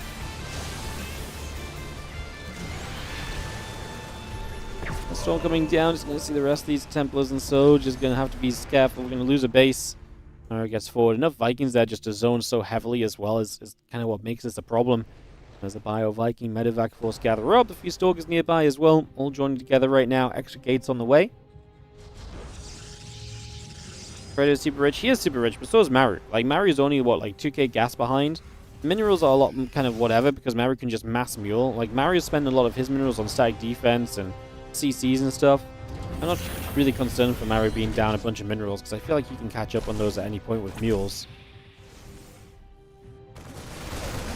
Great opportunity for the winner of this. He played Trigger in the semifinals, which is definitely a preferred semifinal opponent when you look at the rest of the bracket, so... You know, there's no, you know, he ain't no slouch to just be Clem, but you gotta feel like this is a great opportunity if you win this to maybe have a chance to make the finals.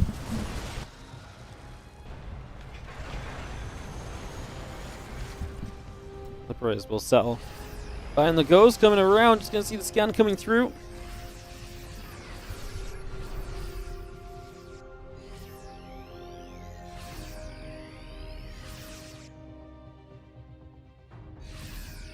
Alright, just taking a slow approach forward. A couple of these cannons will take some damage. Disruptor shot will land just on one Marauder.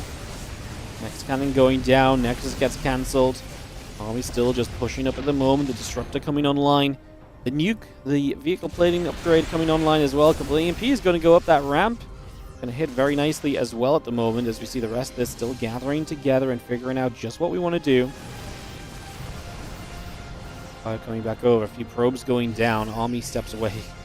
Look at the minimap and you just see the the vibe of what's going on in this game, which is that there is a lot of there's a lot of sensor towers and they are providing a lot of vision at the moment. Kind of funny. Oh, just stormed a bunch of his own probes, I presume, because he just wants to clean them up quickly. Is all I can imagine that was, as we are going to see Maru though chasing that army away, and Creator is going to be, well, getting chased in one direction, trying to hold off in the other. Trying to make something of this here as we see a couple shots coming through. Vikings going to have to pull back a couple seconds. Maru starting to take a good fight as, again, it's just so difficult to fight this Terran army in this late stage of the game. And that's really where we're at right now, where it's just, this is a difficult situation that we're requesting to get out of here. It's tough. 6 lives coming up, so Maru's going to rebuild an even better army comp against someone who's struggling to keep air units alive. So how do you deal with Liberators if your if your opponent's Viking count is keeping you from going Colossus, never mind Tempests?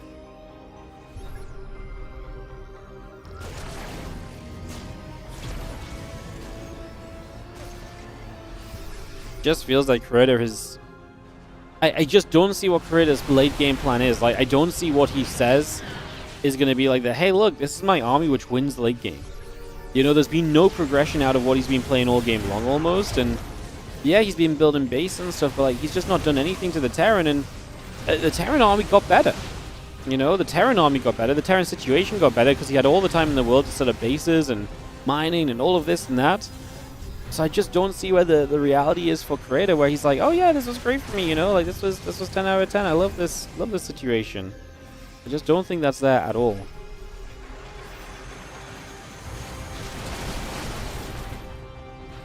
That's a lib sieging up again. They're going to be nigh on impossible to deal with, I feel like, right now, apart from just attacking around them. But then Maru has such good vision with all the sensor towers. How do you realistically attack around these things? Well, you don't, is the reality. Like that's the entire design of this game from Maru, is that you don't just get to attack around his units. You don't just get to avoid them. You don't just get to skip over that, you know, what he's built here. And like I said, I think that actually makes this a whole lot more difficult as Stone comes down. We'll hit a few of those libs. And try and just attack through this. Creator's going to attack in. You know what? If this goes any other way than Creator's army melting, I will be incredibly impressed. But unfortunately, I shall not be impressed. Prism goes down too. There's a second Prism, apparently, which is going to warp in a bit further south. But I mean, the DTs are going to get to work. Creator's army definitely melted. And now we're trying to stay in this based on the fact that there's going to be some harassing units like DTs and so. Don't think they will do anything once Maru just starts pulling back to deal with them. He'll lose a couple structures, but Maru obviously has a ton of infrastructure. He can lose a bit if he needs to. There's not really much concern or much of a rush for him to really have to kind of deal with like structures and so going down. It's just not really, like I say, much of a problem at the moment.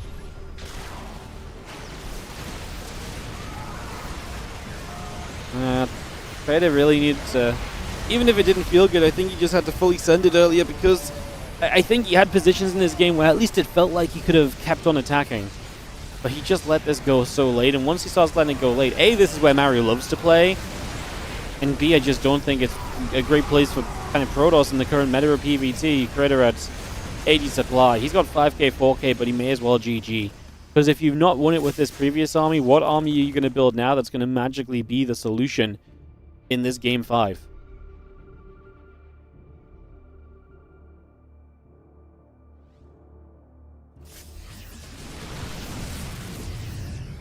Dog is going to get jumped on. The Colossus, the Tempest, the Stalkers continue to come out. We keep diving through. We're going to see the Liberators getting sieged up. I'm just going to shove through this, guys. I mean, this is not really just anything else to say apart from the fact that this is, unfortunately for Creator, at the end of the road in this tournament. He came very close to taking Maru down here.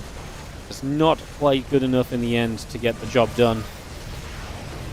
And yeah, Maru is gonna come out of this looking real pretty as Liberator siege on the high ground. Colossus going down. Beretta just processing it right now and giving this a moment or two before GG. Trying to come across with some Stalkers and so, but they're not going to change things. 72 supply. GG gets called and Maru is going to win out this series 3-2. And Beretta made it, like I say, a good go of it in the end, considering it was not looking great for him initially. He made a very good go of it in the end, but just not good enough. Maru gets it done. 3-2 victory for Maru, and he advances into the semifinals. He will play Trigger tomorrow.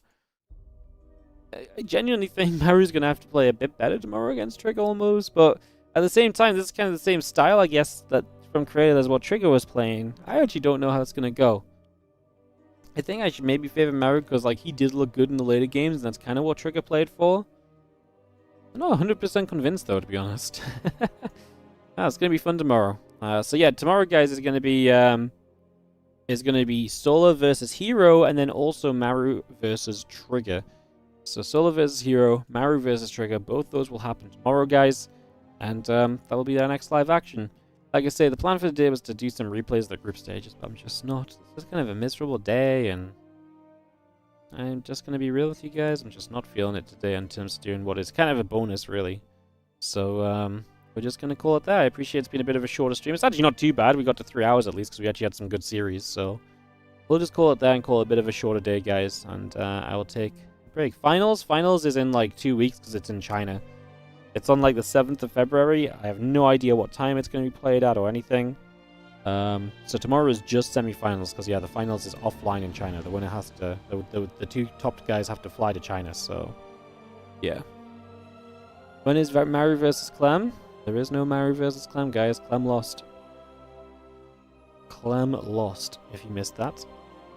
So yeah, I'm going to run some ads, guys, and once the ads have played, I'm just going to go offline, and I will see you guys tomorrow for the semis, and then tomorrow's my last stream, because I'm going to Home Story Cup, so I'll be live tomorrow for the semi-finals, and then Thursday, Friday, Saturday, Sunday, Monday, I'm at Home Story Cup, and then I come back Tuesday for some WardiTV Winter Cup action. Alright guys, thanks so much for watching. No, Tuesday is actually WardiTV Mondays, but yeah. Alright, appreciate you guys. I'll run some ads, and I'll see you guys tomorrow for more StarCraft. See you guys there. Thanks for watching. Like, subscribe, and follow if you're on Twitch and YouTube. We appreciate you guys. Do the follows and the likes and the subs. It helps a lot. I'll see you guys tomorrow. Bye.